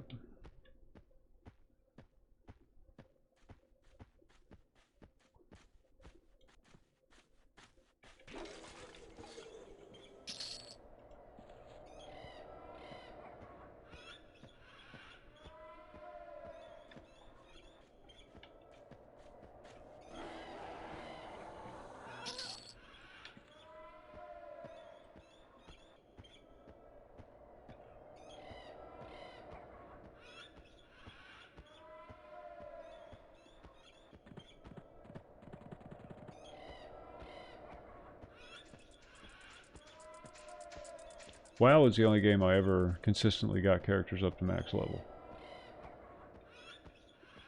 But on there, it's not incredibly difficult.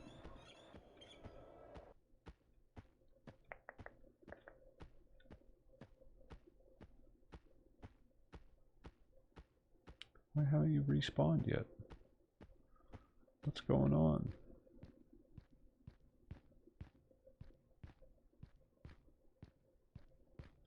It's a trap. That's what it is.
It's not even Sony anymore. They don't have anything to do with it. They allowed Daybreak to go off in their own direction and take all the... Sony got out of the online gaming market, is what it was. So they, so Daybreak split off into its own company under its own banner, and they took PlanetSide, EverQuest, a few other games, I forget.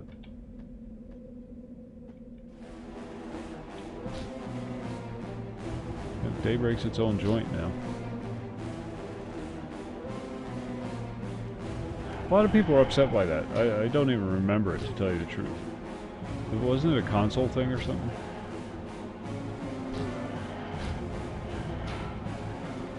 Or am I no, I'm thinking of something else. I'm thinking of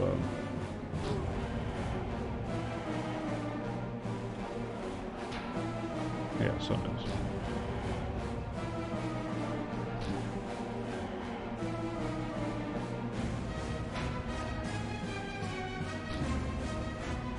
Well, then what was EQ2? I thought that was next EQ.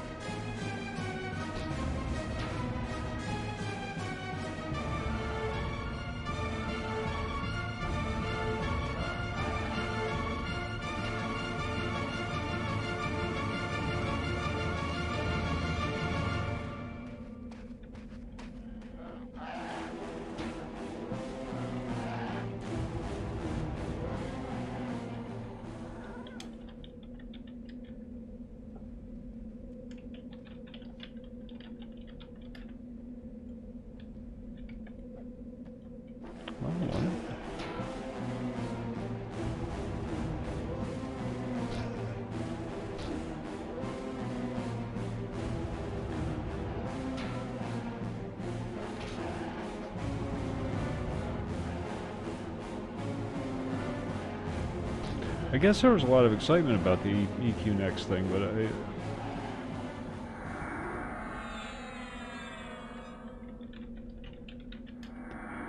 I don't think it would have been that successful. For the same reason EQ2 wasn't. Would have constantly been compared to EQ. And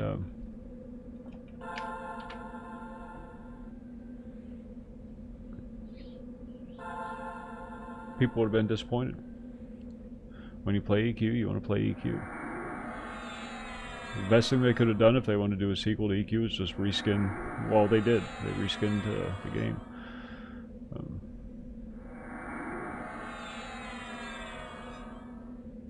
Not that it helped all that much.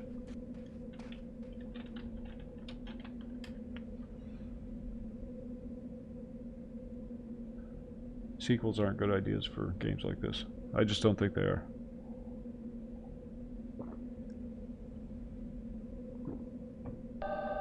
Well, that's new. Both are. Thanks for the follow. Let it die.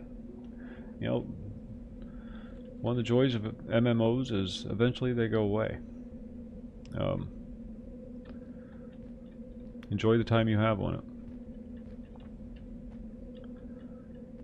And when it dies, somebody will bring up a private server for it, or an emulated server, or whatever. I've seen that happen how many times.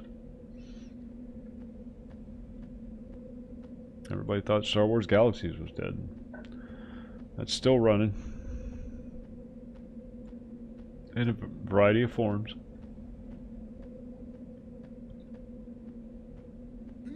Asheron's Call. An obscure little game like Asheron's Call. I mean, it had a decent following for the time period, but you know, it was no EverQuest. But that's still going. City of Heroes. God, a whole bunch of City of Heroes servers just popped up within the last 6 months. Was that you?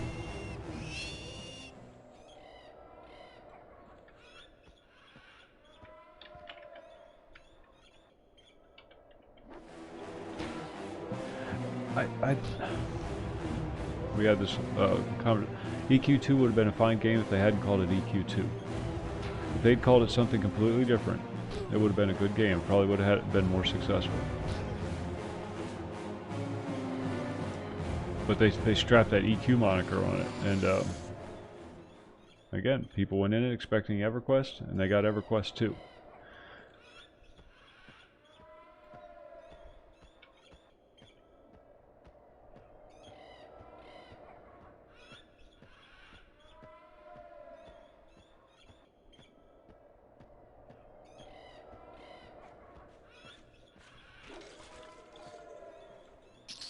Too much of a time sink is spent on, or too much time is spent on an MMO to just be able to justify a sequel.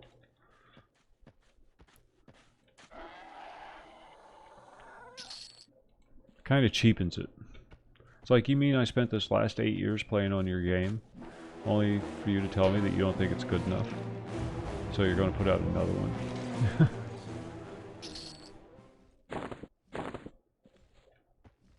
And then I have to start all over.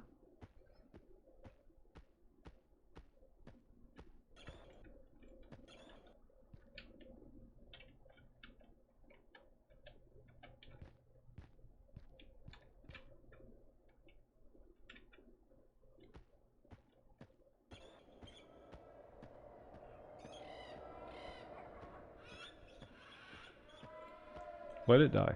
Just let it die. Let your game die. If you have an idea for a sequel, don't make it a sequel. Just make it a standalone game. Change whatever you have to. Change the people, change the location, change the world name, whatever. Change whatever you need to change.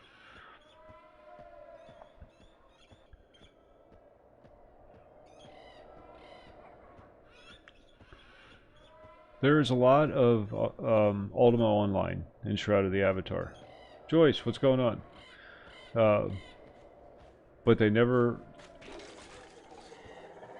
connected it to the Ultima universe, other than, you know, Richard Gary's involvement in it. It's a standalone game, and it's great.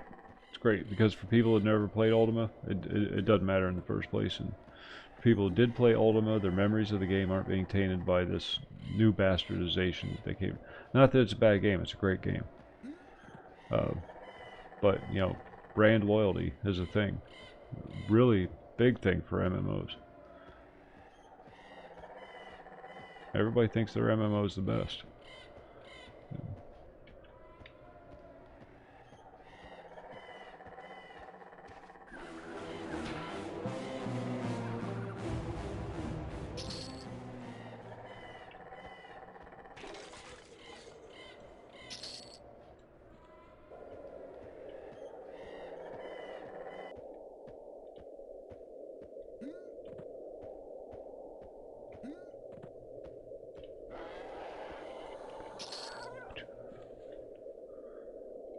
Of course, if I knew all the answers, I'd be a multi-millionaire game developer.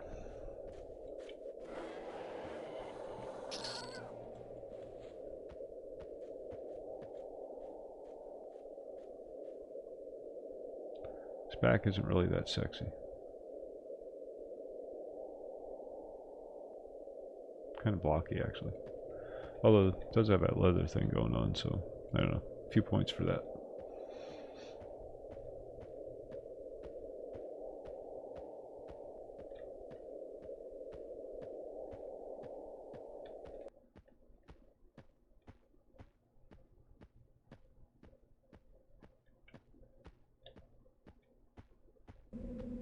I kill these things for the bone chips.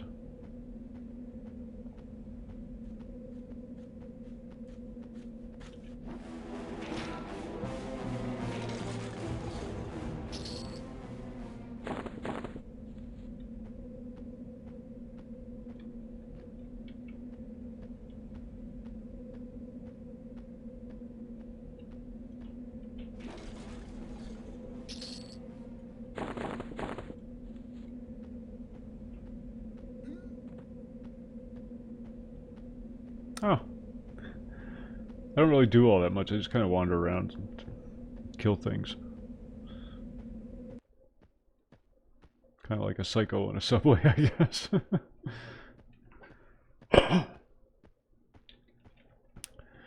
Shadow Knight is my highest level on this server.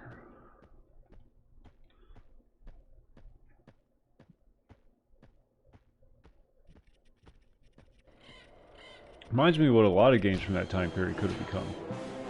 Trick. Steve. I don't know what you prefer. Because it pulls from so many influences. And any one of them could have become that. But I'm glad they didn't. You know what I mean? I'm glad a new game came up to take the place, to pick up the mantle.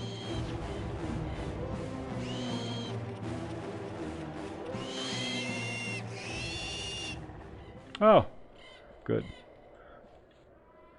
Overpaid union members. They need to be put in their place periodically. Start getting all uppity, you know, the guards.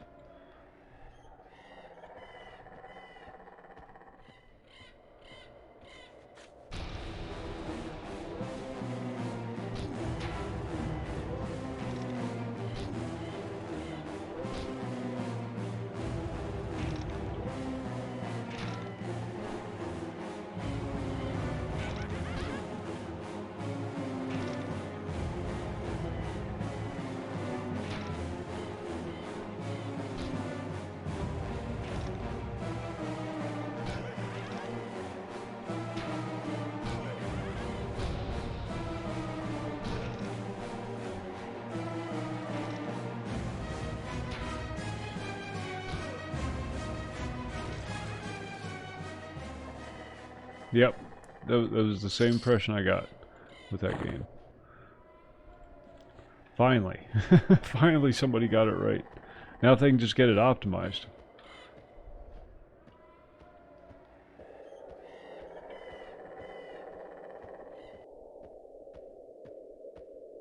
I think that's the biggest thing holding them back right now is a really ambitious idea. I don't think they required how much, or fully appreciated how much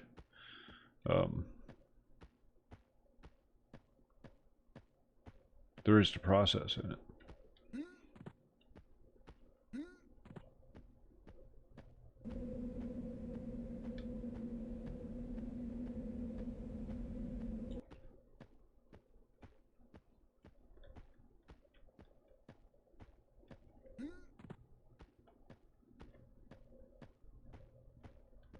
But they'll figure it out.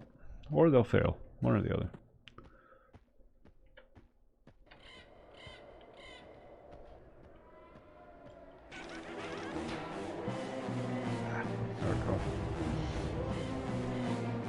I was going to play my Necro tonight. And at the last minute, I changed my mind.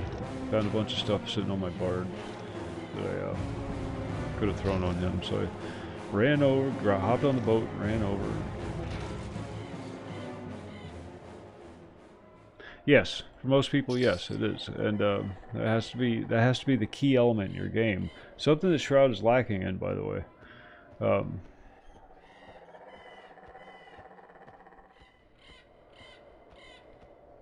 So it is one mark against it, I guess. It doesn't have that community feel. It feels like it's just a bunch of people running around playing a single-player game together. Still a good game. Tommy and I have fun when we run around doing our thing. I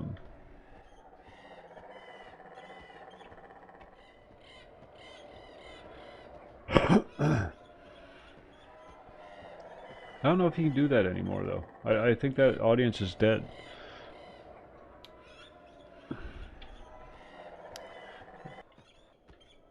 The market has shifted. All those old codgers are getting phased out, you know, or dying out. Getting lives, losing time.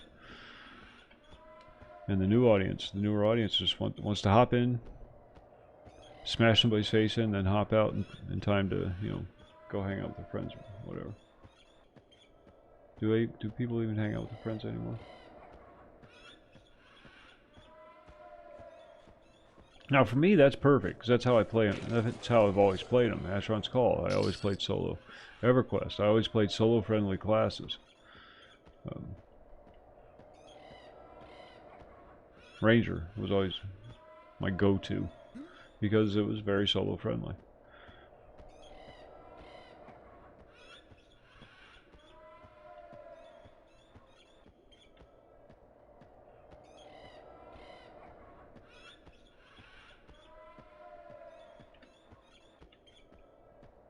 But for the average person, I can see why.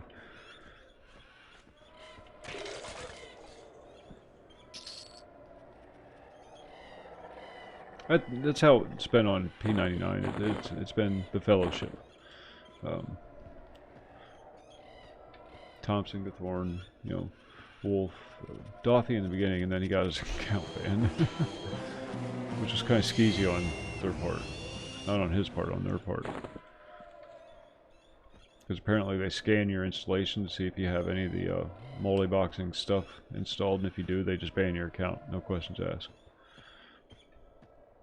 No appeal, no petition.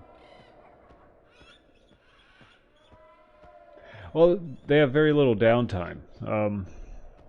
They do good DPS. They wear metal armor. You know, it's not plate, but they can wear chain. And they have a heal. They have a heal, they have a snare, they have a root. Early on. You know, they get better as they get older. Now you have to play him as a melee character in this iteration of the game, because the ranged attacks just aren't worth it. It's not until AAs come out that rangers really take off. But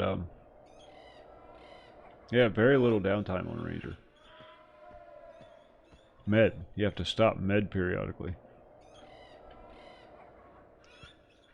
But mana comes back faster in health, so.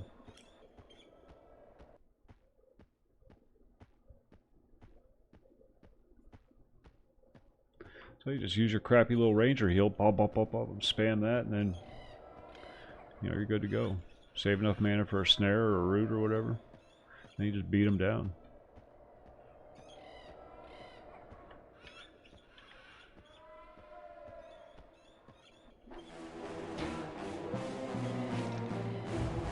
Yeah, rogues always have that inability to solo though. So when a rogue tries to solo, you're taking away the biggest tool at the rogue's disposal, and that's backstab. You can't backstab something when you're standing in front of it. I don't know if they change that later on or not. Never been a big rogue player. Although my first character ever was a rogue. Dark Elf Rogue on Balanzet.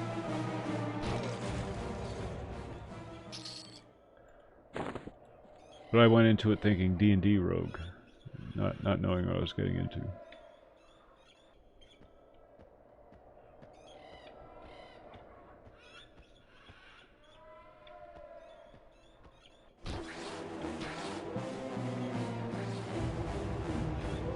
Thompson plays Rogue. And that's the character he uses when we're all grouped together. Oh, it's that guy. Alright, let's go get the guard. Oh, he has a so.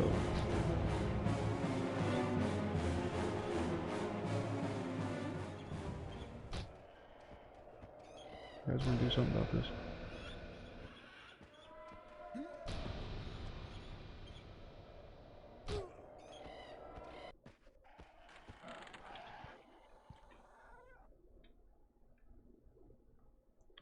Nice. Yeah, well, you can use a tank merc. Yeah, rogues should never be able to solo in Epic. And their Epic's not easy to get either, from what I recall. It's one of the more difficult ones. Could be wrong.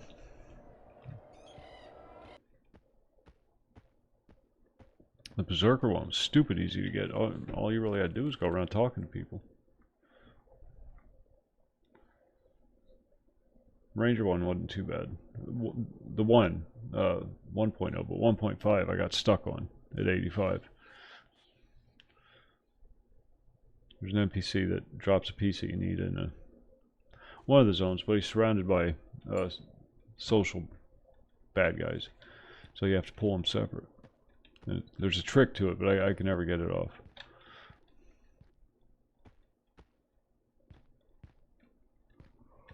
Oh, excuse me.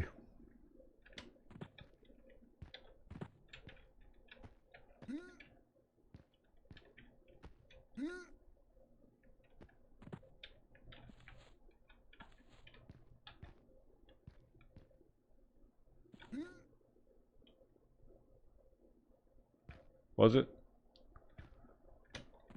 Cleric. That was the other 85 I got.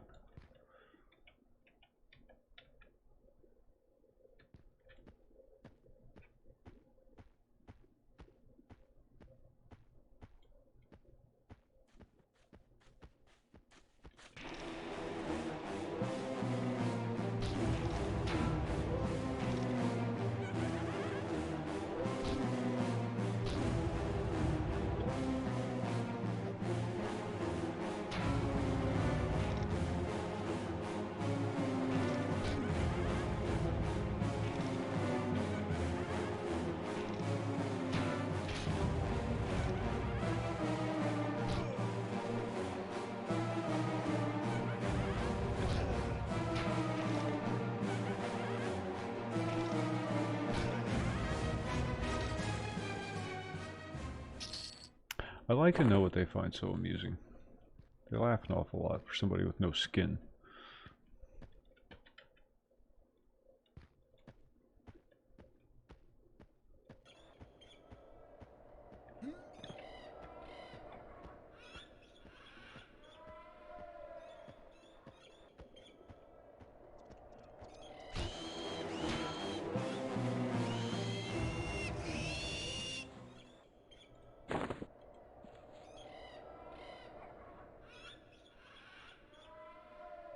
Oh, yeah.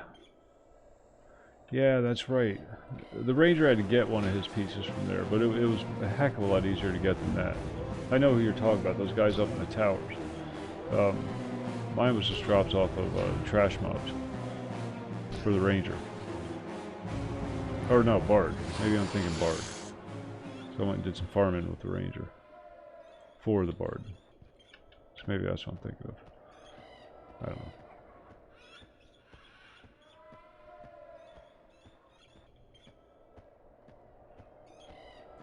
That was a pretty bad trip. But you're aware of your mistake and you apologize for it, and that's all that matters.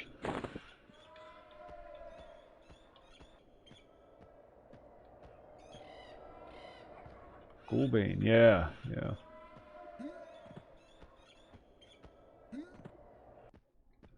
think I finally got that, but I don't remember. It's so many years, so many games.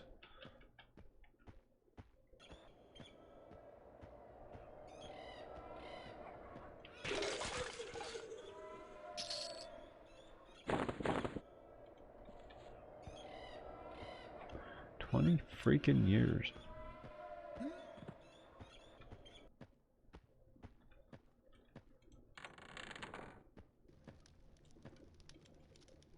Nigel Bloodforge. What's the matter? You ain't got nothing to say, Mr. Flatface, huh?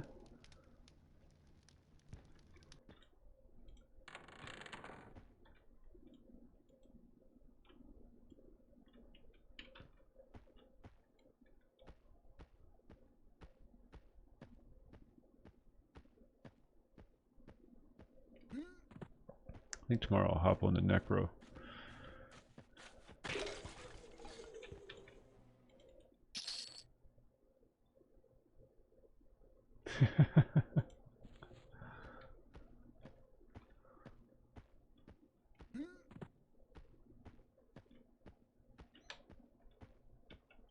That's what gnomes are there for. They make them that small so you can kick them really far.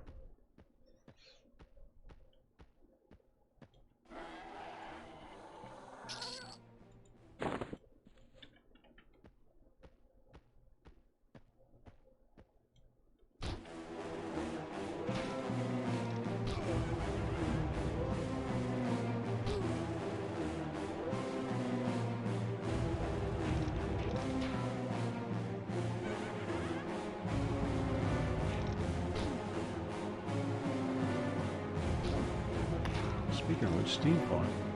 But there's a lot of fun stuff on Steam Farm.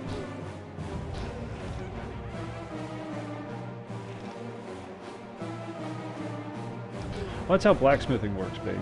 That's exactly how it works.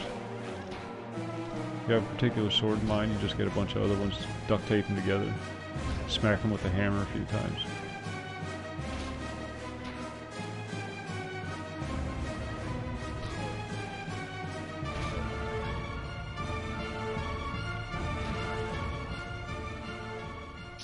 I watch videos about them on YouTube. There's a lot of blacksmithing channels on YouTube. You'd be surprised at how many people still do blacksmithing.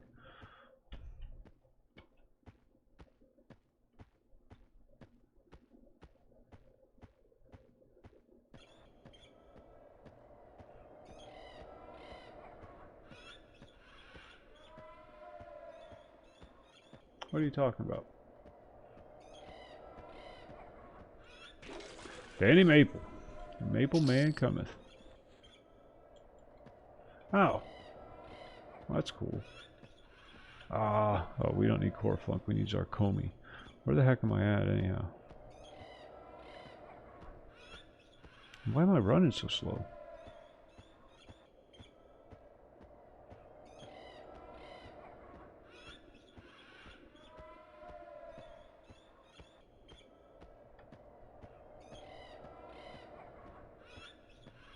Kuda, yeah. Yep. For a little bit, yeah. Well, that's not very easy to do.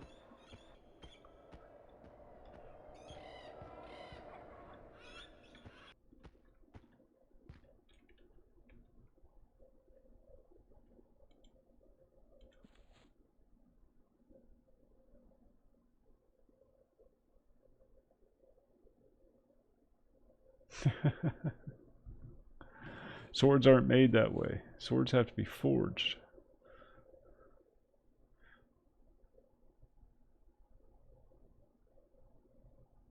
It's one of the things that always irritates me about fantasy movies. You know, like in The Lord of the Rings, when the goblins were gearing up to go to war and they were making all those swords. They were pouring molten steel into molds to make the orc swords, and it doesn't work that way. it's irritating, frustrating. A little bit of extra research.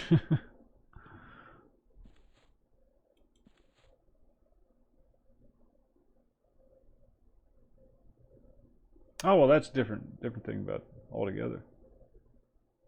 Yeah, I gotta go get another one. Too Kuda. My cup's empty. Stalling. Here comes Cornflake.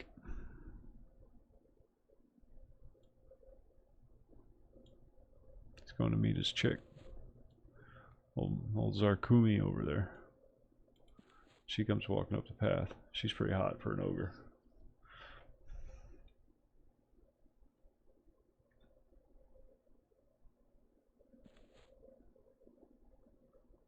You've seen a bow made out of mold?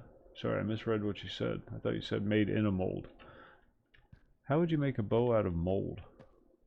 You can make one out of a piece of PVC pipe that's got like 50, 60 pound draw. There's this kid on YouTube who makes PVC bows.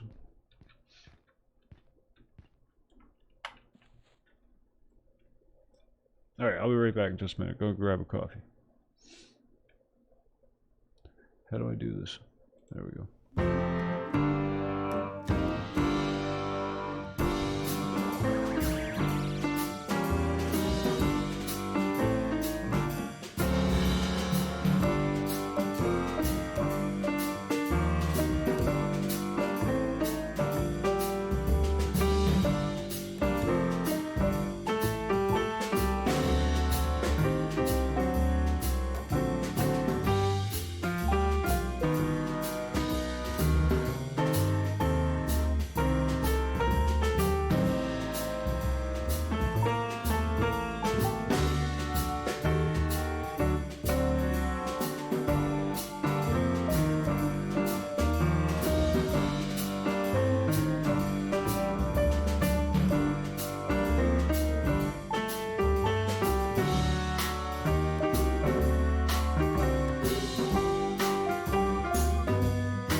Yes, I have seen him.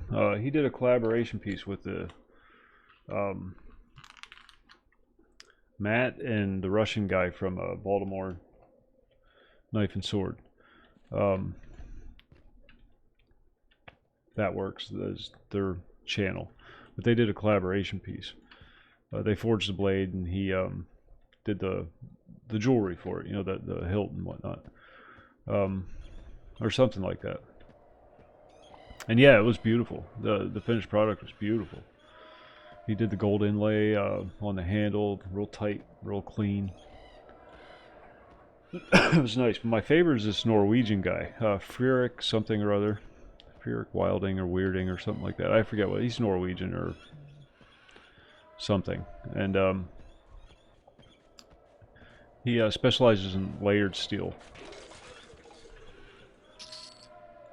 You know, Damascus, basically. Better join good, baby! Down with government! Necro, what's going on? I got that. I downloaded that server, that Star Wars server that you were playing on. Still doing the starter stuff, you know, the Han Solo stuff, but having a lot of fun with it. I could see why the classic Star Wars Galaxies people wouldn't like it, but for what it is, I enjoy it. Plan on doing more of it here in the near future.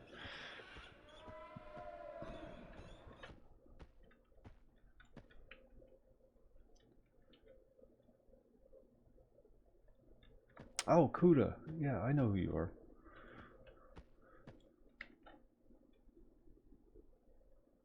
I don't even know about that. Like I said, I'm still just doing the starter missions. Just learning the game, basically. I made a Jedi. I cheesed out, made a Jedi.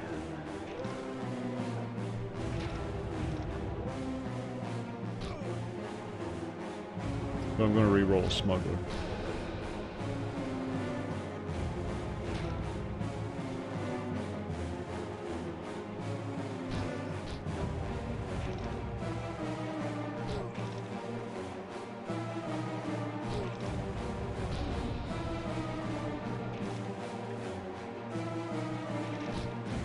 That's just naturally what I gravitated toward. I was hovering over the smuggler thing. But I thought, nah, you're playing Star Wars, you want to be a Jedi. So I made a Jedi.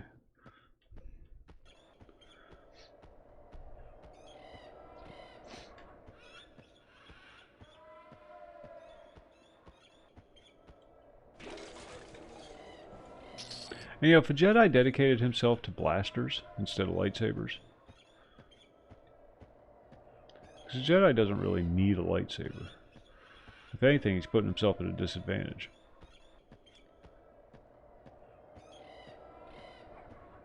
But if a Jedi really focused on using blasters, you know, the clumsy weapon that Ben Kenobi went on about,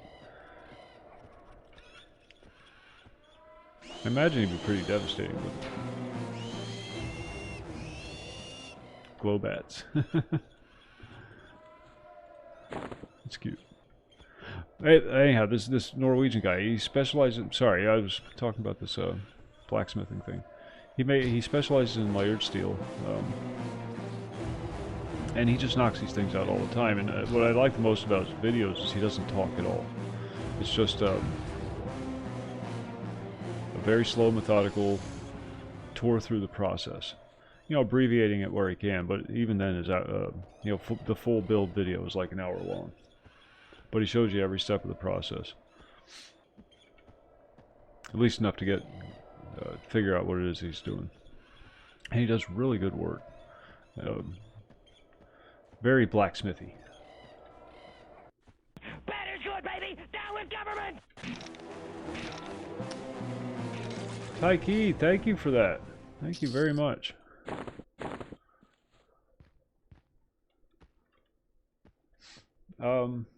This game, Kuda,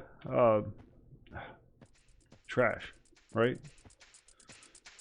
You're always going to be trash to me. Oh shit, I didn't want to attack this. Oh well, we're doing it now. I just run around attacking things. Yeah, we should be alright. Play on hands is up.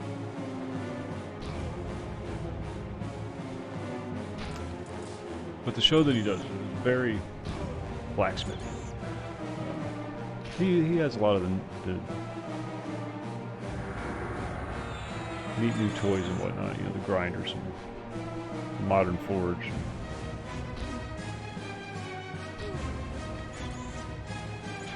But he doesn't do a lot of measuring.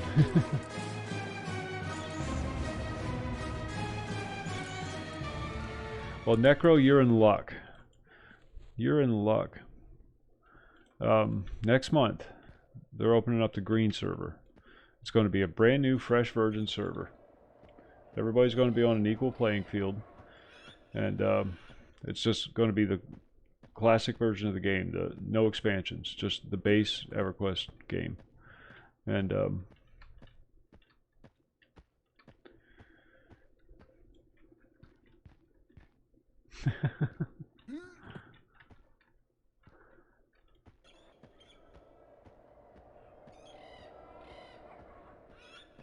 Mims?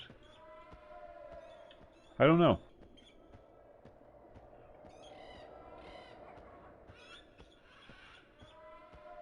We're talking about a little bit of everything, Bait. Kind of bouncing all over the place right now. We're talking about blacksmithing and the EverQuest Green Server and Star Wars Galaxies and... It's easy for you guys. You only have to follow one conversation. I have to follow all of them.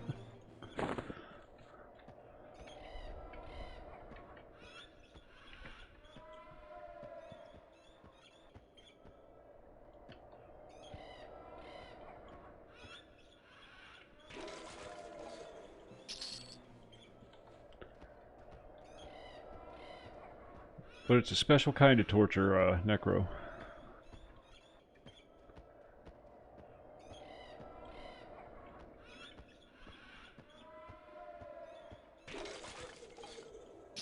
Progress is very, very, very slow. Glacially slow. Is it? Is it? I hope not. I hope not.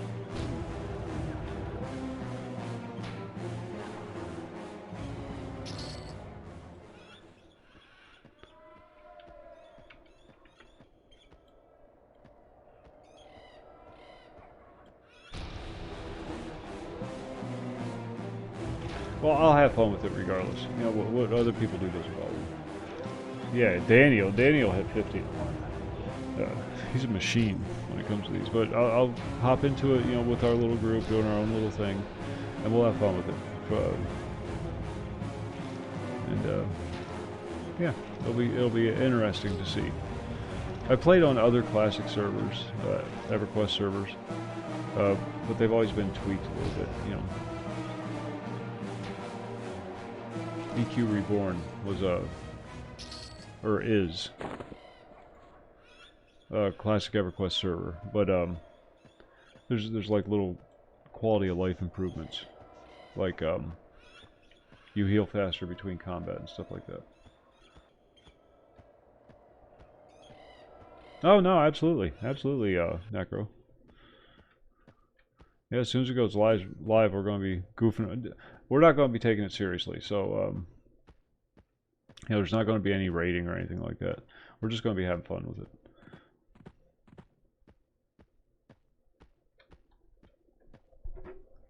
Probably start on this continent since this has the best low-level leveling area in the game. Crushbone. That's next zone over.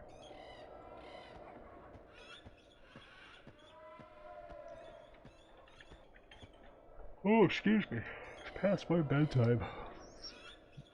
Gotta get back in the habit again. But yeah, absolutely. I'm warning you though. It is not for the faint of heart. Classic EverQuest was a grind. Don't expect any progress. Don't expect to get any shiny toys. You'll be using a rusty dagger for your first 10-15 levels. Unless you get really lucky and stumble into something. Or you learn how to polish a rusty dagger and make it a tarnished dagger for that 1-point speed increase.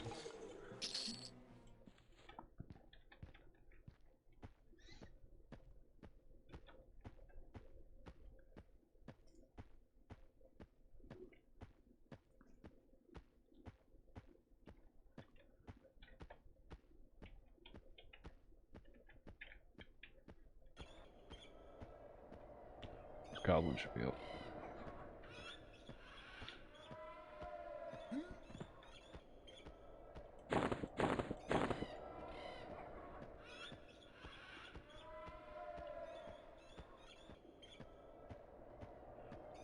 And it's just 2 continents, Antonica and Fadeweir. Or, yeah, Fadeweir or whatever it is. The humans and the elves, basically. Oh, no worries, Trash. I'm glad you stopped by. I'm glad you're still around. How's school going? Oh, well, I'll talk to you next time. You gotta go.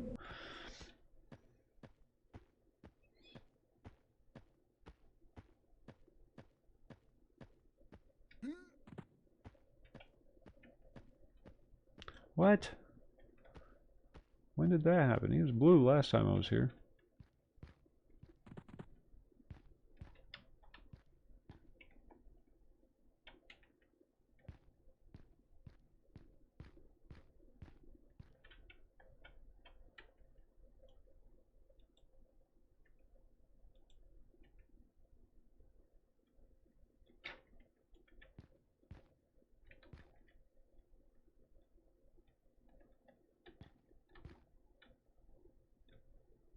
Yeah, yeah.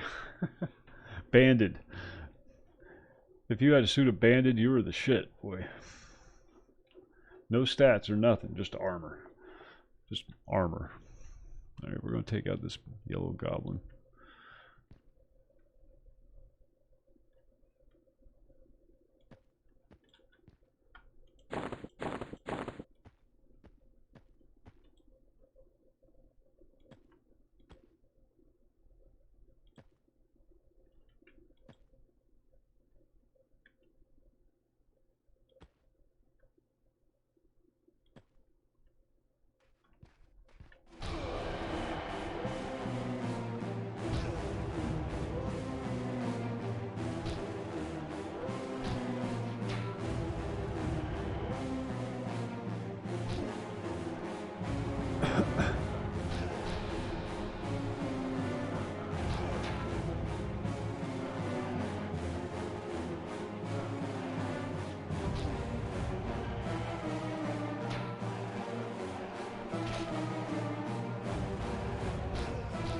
Yeah, well, it's pretty straightforward as far as that goes. You choose a class, you choose a race, and there's no customization like you have in Shroud. You know, this is your role, and this is always going to be your role. You unlock skills at certain levels, spells at certain levels, depending on your class, of course. And yeah, very straightforward as far as that goes.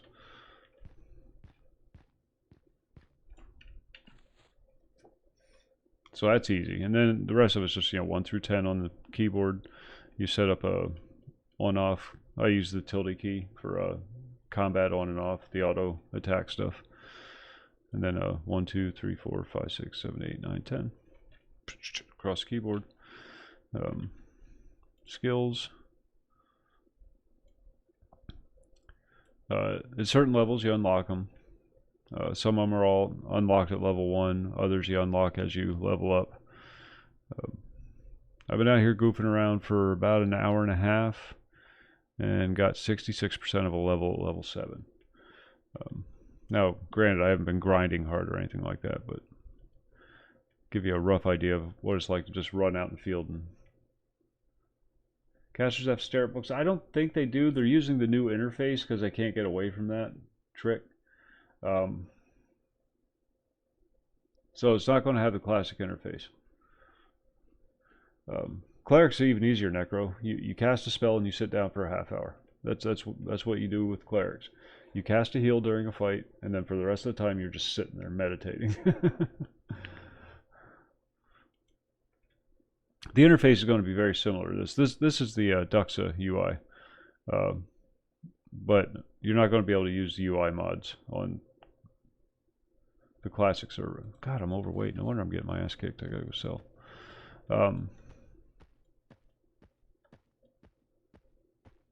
That's why I'm running so slow. But it's going to be the newer interface, not the very first one they came out with.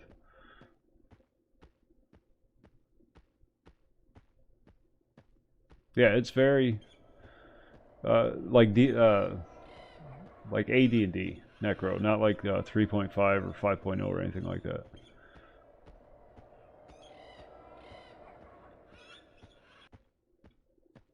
Advanced Dungeons and Dragons with Thaco and all that stuff.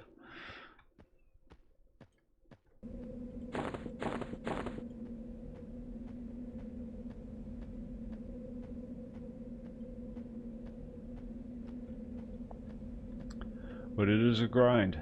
It is a grind.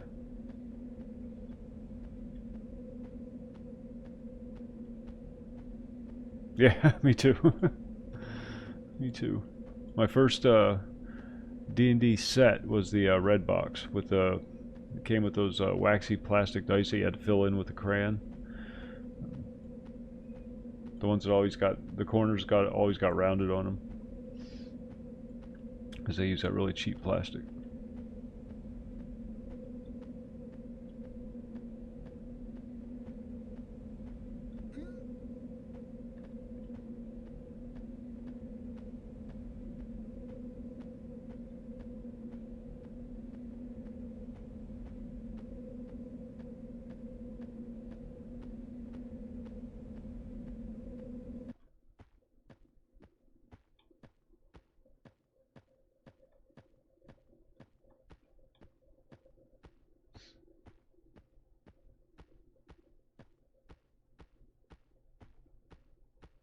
I didn't realize I was carrying so much weight. You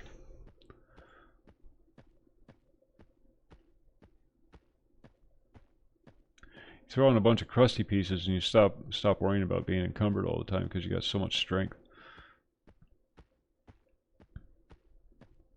And you forget you do have to unload periodically.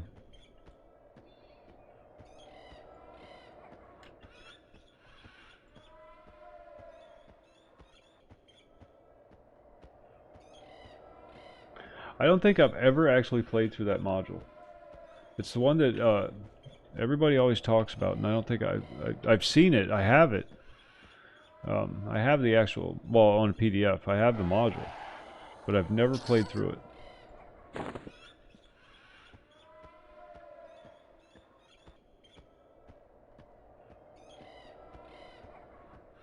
We always did our own, where you wrote your own adventures and campaigns and whatnot.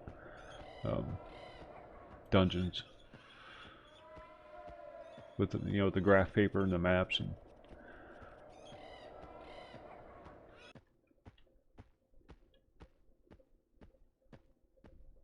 I was always fortunate to have a good supply of D&D players, committed D&D players on hand back in the day. And the one guy that ran a Tuesday game, I think it was, put together a really detailed world, all from, you know, his head. And the guy who ran the, was it Sunday game? I think it was just a really good storyteller. So any shortcomings he may have had, you know, with the mechanical aspects of the game, he more than made up for with just storytelling alone. One of those people that just transport you to another place for a while.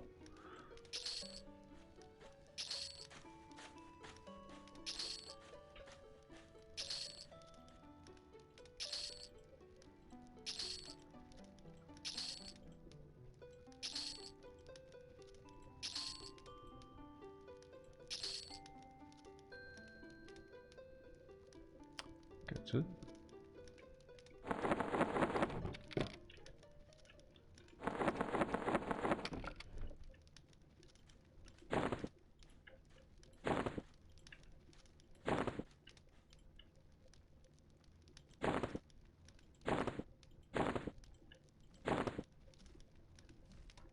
Boudreaux, yeah, with the green server coming out, I figure it's time to hop back on. And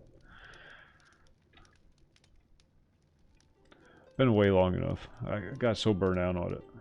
I had to take some time off, but it's been long enough.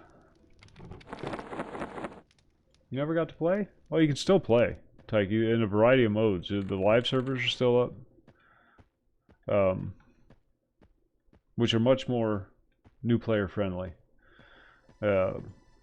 Although you'll find yourself getting overwhelmed no matter what, because there's just so much to the game. There's the P99 server, which is probably the biggest emulated server there is. But then within the EQ EMU network, there's a bunch of different custom servers and classic servers, and there's a Project 2002 that takes you up to Plane of Knowledge. There's EQ Reborn, which is just basic EQ but with some quality of life improvements. There's a flavor for everybody. There's a Hidden Forest, which is heavily modified custom server. Yeah. Great community too. Very good community.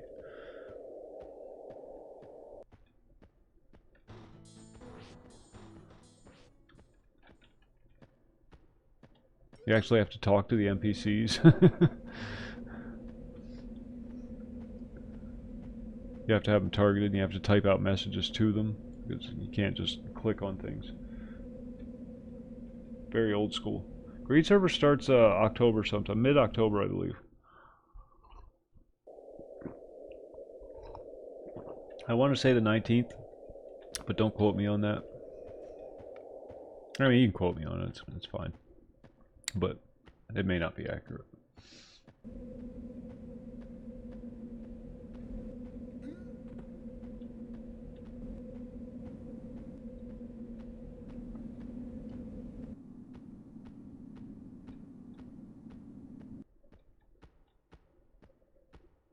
Going to get rid of some of our bone chips.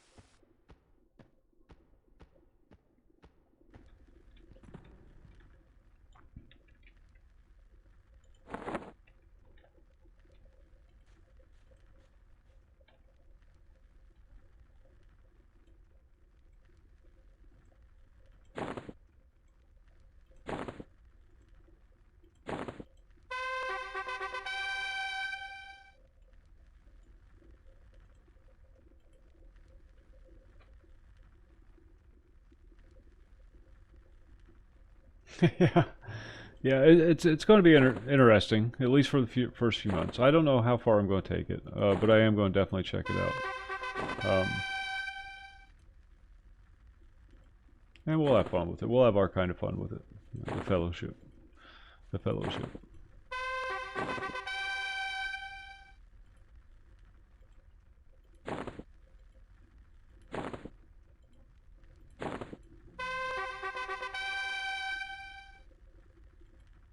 I don't think I'd still get this much XP out of this.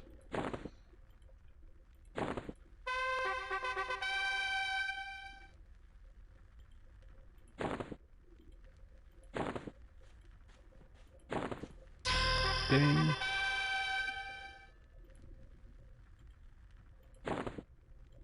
And this is why I say bone chips.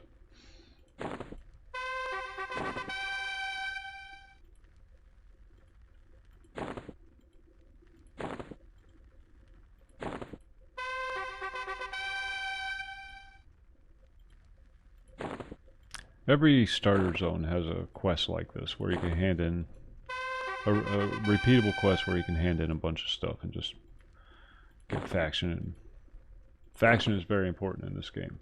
I don't know if you're still here, Necro, but faction is incredibly important in this game.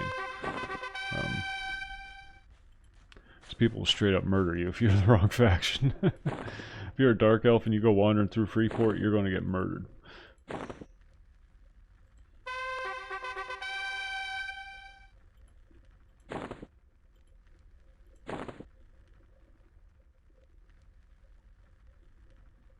Yeah, Hidden Forest server was always my favorite because they did a really good job on that server as far as the custom servers goes. It was a really creative project.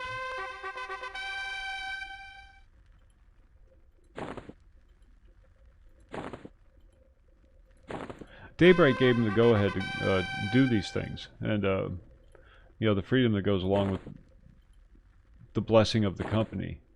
It means you can spend a lot more time being creative because you know it's not going to get taken down. It's always a difficulty with the private server thing.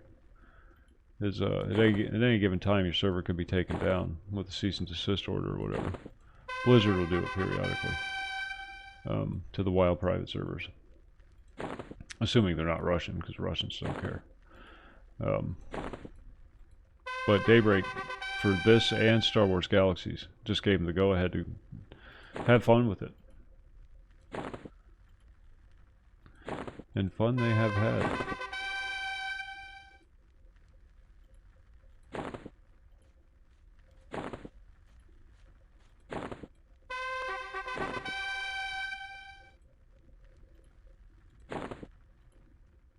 Yeah, we almost made it to level 9. So it's still getting, what, 5% per? It's not bad.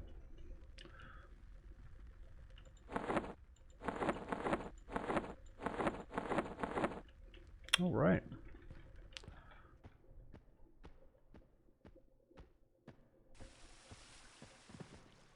Oh shoot, I need to see if there's any skills I can learn.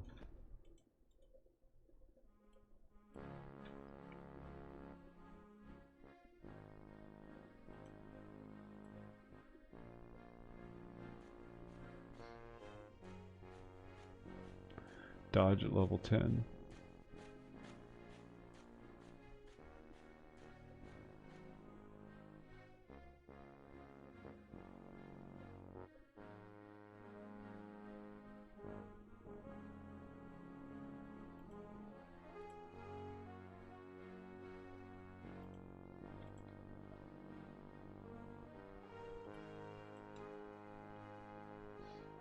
I guess not.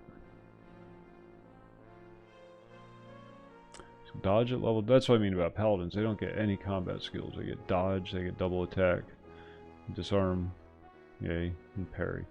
Repulsed. But nothing fun. It's all spells. They're paladins. You know. They speak softly and carry a big sword.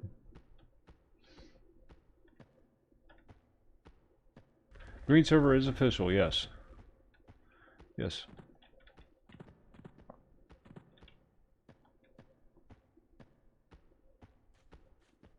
Wait. An official server? No. If you're asking is it an official server? No, it is not. It's done by the P99 folks. If you're asking if it's officially going to be a thing, yes it is. It will happen.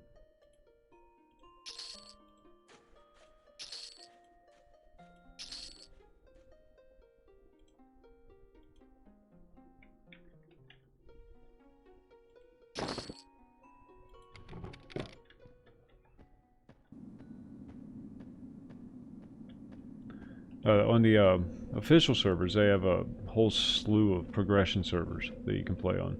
Some are preferred accounts only, others are you know, free-to-play accounts. But they'll start with the classic version of the game, and then they'll work up through the expansions till they get to X expansion, and then they'll cut it off.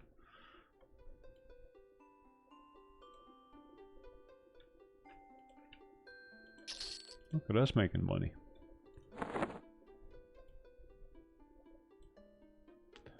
Yeah, there's the Scarab helm, which is going to be very valuable on the Green Server. And the Scarab boots, and there's a breastplate that goes along with it too that I don't have yet. I should actually try to get that because I'm still using a dusty tunic.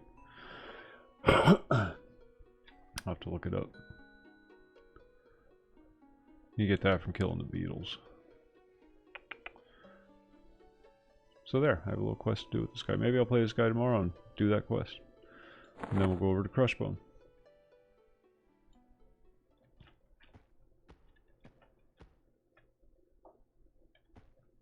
But until then, I think I'm going to wrap up there. I'm tired. Back on tomorrow night around 11 o'clock. More P99. And we'll see what happens. Have a good night, folks. And a good weekend.